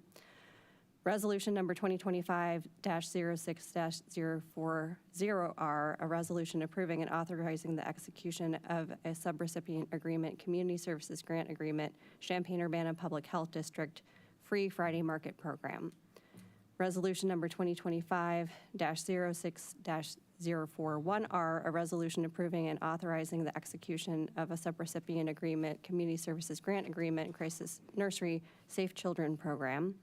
Resolution number 2025-06-042R, a resolution approving and authorizing the execution of a subrecipient agreement, community services grant agreement, Cunningham Children's Home Residential Treatment Program. Resolution number 2025-06-043R, a resolution approving and authorizing the execution of a subrecipient agreement, community services grant agreement, Don Moyer Boys and Girls Club, RIDES, Reach, Inspire, Develop, Empower Support Program. Resolution number 2025-06-044R, a resolution approving and authorizing the execution of a subrecipient agreement, community services grant agreement, Habitat for Humanity of Champaign County Financial Capability and Stability Program. Resolution number 2025-06-045R, a resolution approving and authorizing the execution of a subrecipient agreement, community services grant agreement, the Land Connection Farmers Market Benefits Program. Resolution number 2025-06-047R, a resolution approving and authorizing the execution of a subrecipient agreement, community services grant agreement, Sola Gracia Farm Free Friday Market Program. Resolution number 2025-06-048R, a resolution approving and authorizing the execution of a subrecipient agreement, community services grant agreement, Urbana-Champaign Independent Media Center Technology Empowerment and Access Program.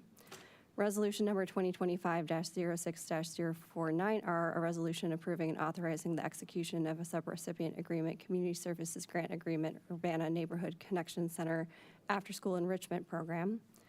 Resolution number 2025-050R, a resolution approving and authorizing the execution of a subrecipient agreement, community services grant agreement, Urbana Neighborhood Community Connection Center College and Career Readiness Program. Resolution number 2025-06-051R, a resolution approving and authorizing the execution of a subrecipient agreement, community services grant agreement, Urbana Park District Youth Scholarship Program. Resolution number 2025-06-052R, a resolution approving and authorizing the execution of subrecipient agreement, community services grant agreement, Urbana School District number 116, Farm to School Program. Resolution number 2025-06-053R, a resolution approving and authorizing the execution of a subrecipient agreement, community services grant agreement, Urbana School District number 116, Tiger Academy, and resolution number 2025-06-054R, a resolution approving and authorizing the execution of a subrecipient agreement, community services grant agreement, Urbana School District number 116, Urbana 6th Grade Center Splash Program for approval. Second? Or no, just omnibus. Second. Okay, moved by Alderperson Colacetti, seconded by Alderperson Wilkin. Discussion. This is just the omnibus, right? It's omnibus. It's just omnibus. Oh, yeah. Okay. Do we vote on omnibus? Okay. All right, if there's no commentary, I guess we'll do a voice vote. Okay. All in favor, say aye. Aye. All opposed, say nay. The ayes have it. And I'll entertain another motion. I will move the omnibus to City Council with a recommendation for approval. Second. Do you want it on consent? Yes, consent. Thank you. On the consent agenda. Second, Ian. Okay, moved by Mary Alice and quickly seconded by Ms. Hersey. This is getting silly, isn't it? Go ahead, Mary Alice. 4 hours, that's the max for me. All right, sorry.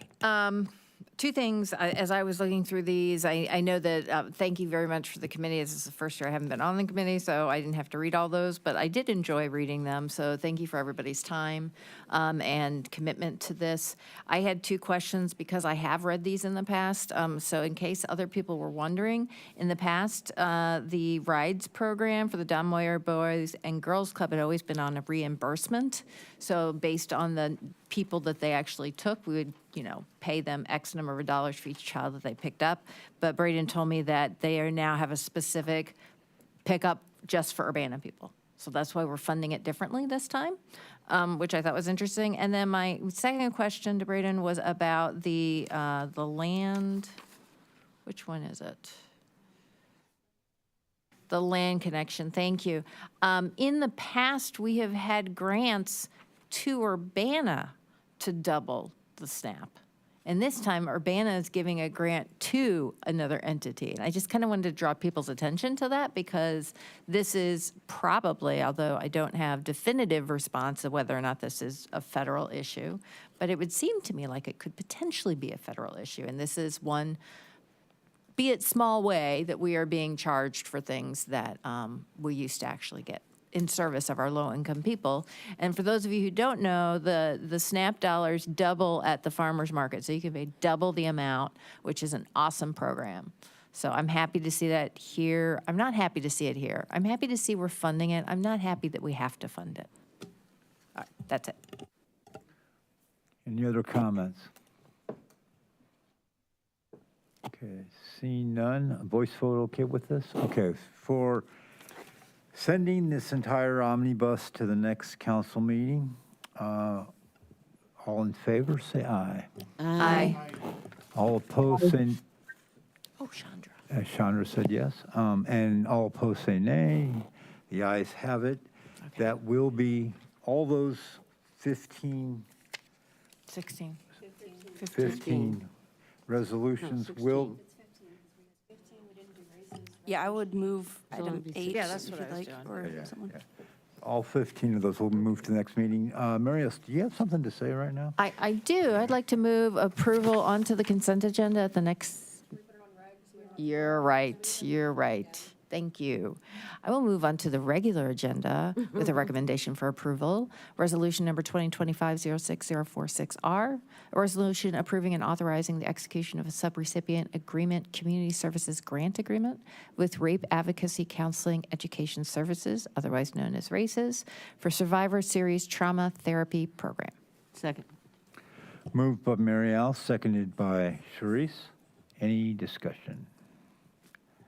Just noting my abstention again because it's likely to be a voice vote. Okay, so noted. Grace?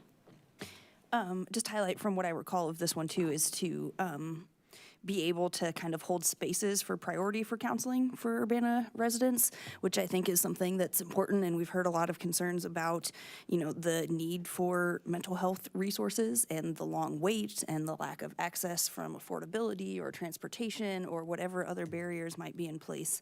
So I just think that this is great. And I think whatever else we can do through all sorts of organizations to try and make sure that our Urbana residents have realistic access to that kind of care because it is very limited and very needed. And we talk about it's one of the highest priorities in a lot of surveys and a lot of things.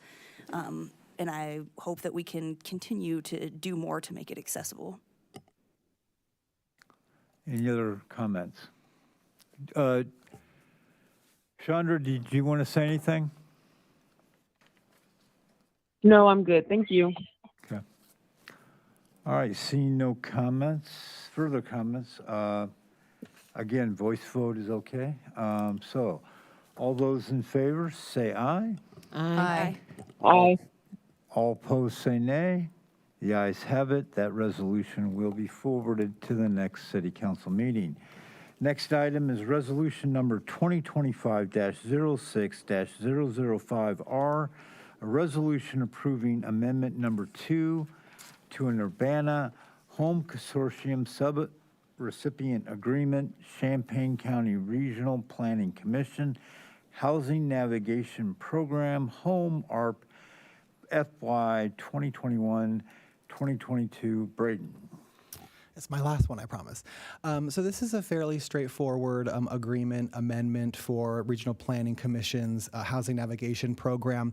The purpose of this amendment is just to extend their term, which currently ends June 30th of 2025, to extend that to June 30th, 2026. They have a balance on this grant. Initially, we executed this grant agreement in 2023. The total original amount was $148,224. They have a balance of about just a little over $25,000 remaining that they would like to continue to use. So they requested this this extension through June 30th, 2026.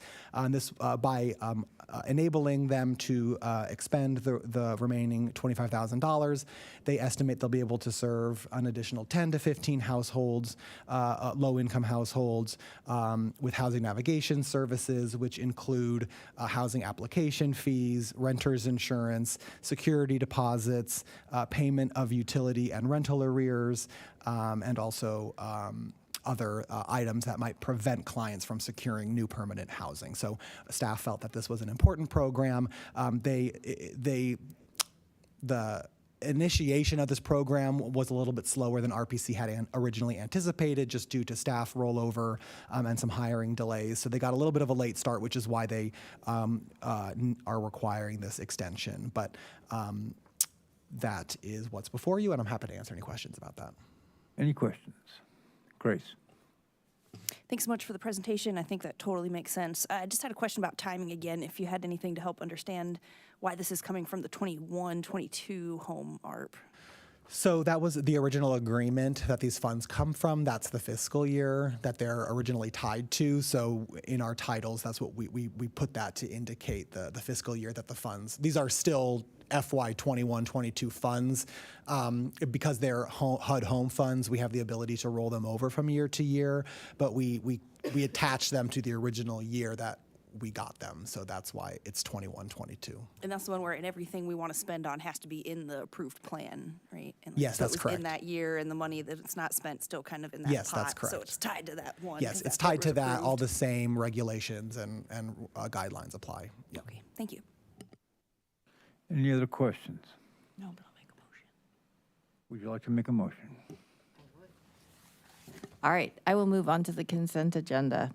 Resolution number 2025-06-055R, a resolution approving amendment number 2 to an Urbana Home Consortium Sub-Recipient Agreement with the Champaign County Regional Planning Commission for Housing Navigation Program using Home ARP fiscal year 2021-2022. Second. Moved by Mary Al, seconded by Sharice. Any discussion?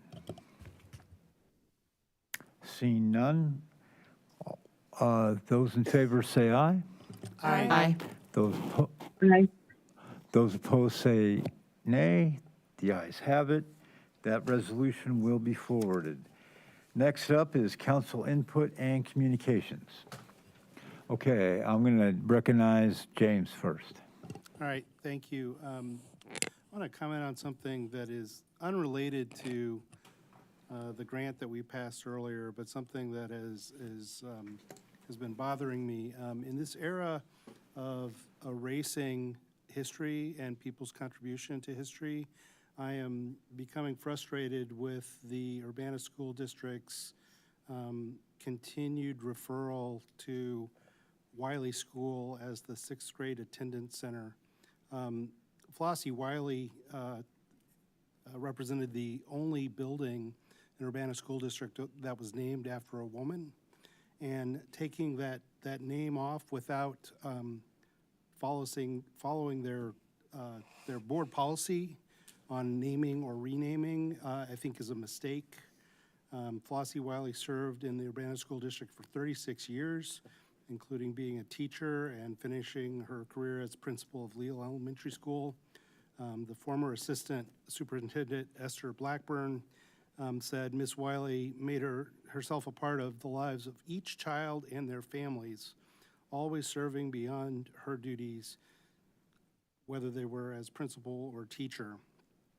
This is really important to me because the Wiley School family had a really strong community, and the school was closed for reasons that are out there with regard to the building, but it was done in a way that was very painful and traumatic for the community that had been built there. And this removal of that name from that building not only goes against precedent of the school district, but goes against their policy. That building had been called Wiley School when it was opened as a K-6 center originally. It became the early childhood and the administrative center for a while. It was called Wiley School. It was reopened as a K-3 elementary school. It was still called Wiley School. It's been Wiley School the whole time. The school board policy is that new buildings have to have a process that they get named, and existing buildings have a process to be renamed. That process has not been followed. So I would urge the Urbana School District to restore the use of Flossie Wiley's name for that school and give the kids who were pulled out of that school 2 years ago a chance, the 4th and 5th graders that are coming along, a chance to spend their 6th grade experience at Wiley School and have some form of the community that school had built. And I intend to let the individual school board members know my feelings about that. Thank you. Grace. Just wanted to say thanks for the discussion tonight, and I appreciate the respect among council and the mayor and staff, even when we disagree. And I look forward to continuing the important work together. And my question here was also our next meeting, or what's our next meeting, July 7th? If public comment or anything next, get head nods from the clerk, with next Monday, June 30th being the 5th Monday. So getting head nods for July 7th next meeting. Just wanted to make sure we're all on the same page. Thanks. Sharice. Just very quickly to kind of dovetail what James said about Wiley School. Wiley School, with all the other stuff that you were talking about, it was also the school in Urbana School District that had the gifted and talented program first, even before the integration of Urbana schools. And I know that because my brother, a bus would come to pick him up just to take him to Wiley. And I'm also kind of disappointed that they just changed that name without thinking in terms of the history of that particular school. I just wanted to let you know I'm in solidarity with you on what you're asking. Jaya. Again, night of broken record, but James, I appreciate you raising that. Wiley's in my ward, and I'm used to seeing the Wiley Proud signs up on the fence, and I do think that it's important, especially at this time, that we're respecting the history and the people who are critical to our local history, not just our national history. So I hope the school board gets this message, and we can certainly make sure that we help pass that along. Mary Alice.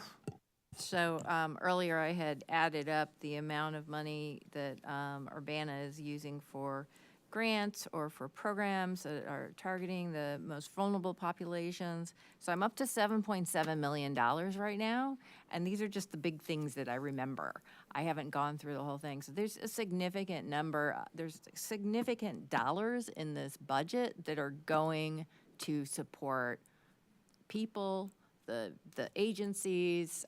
There's a lot here. Chandra, did you have any comments? No, Chair. Thank you. Okay.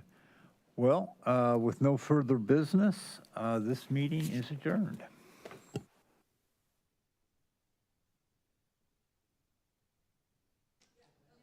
Good night.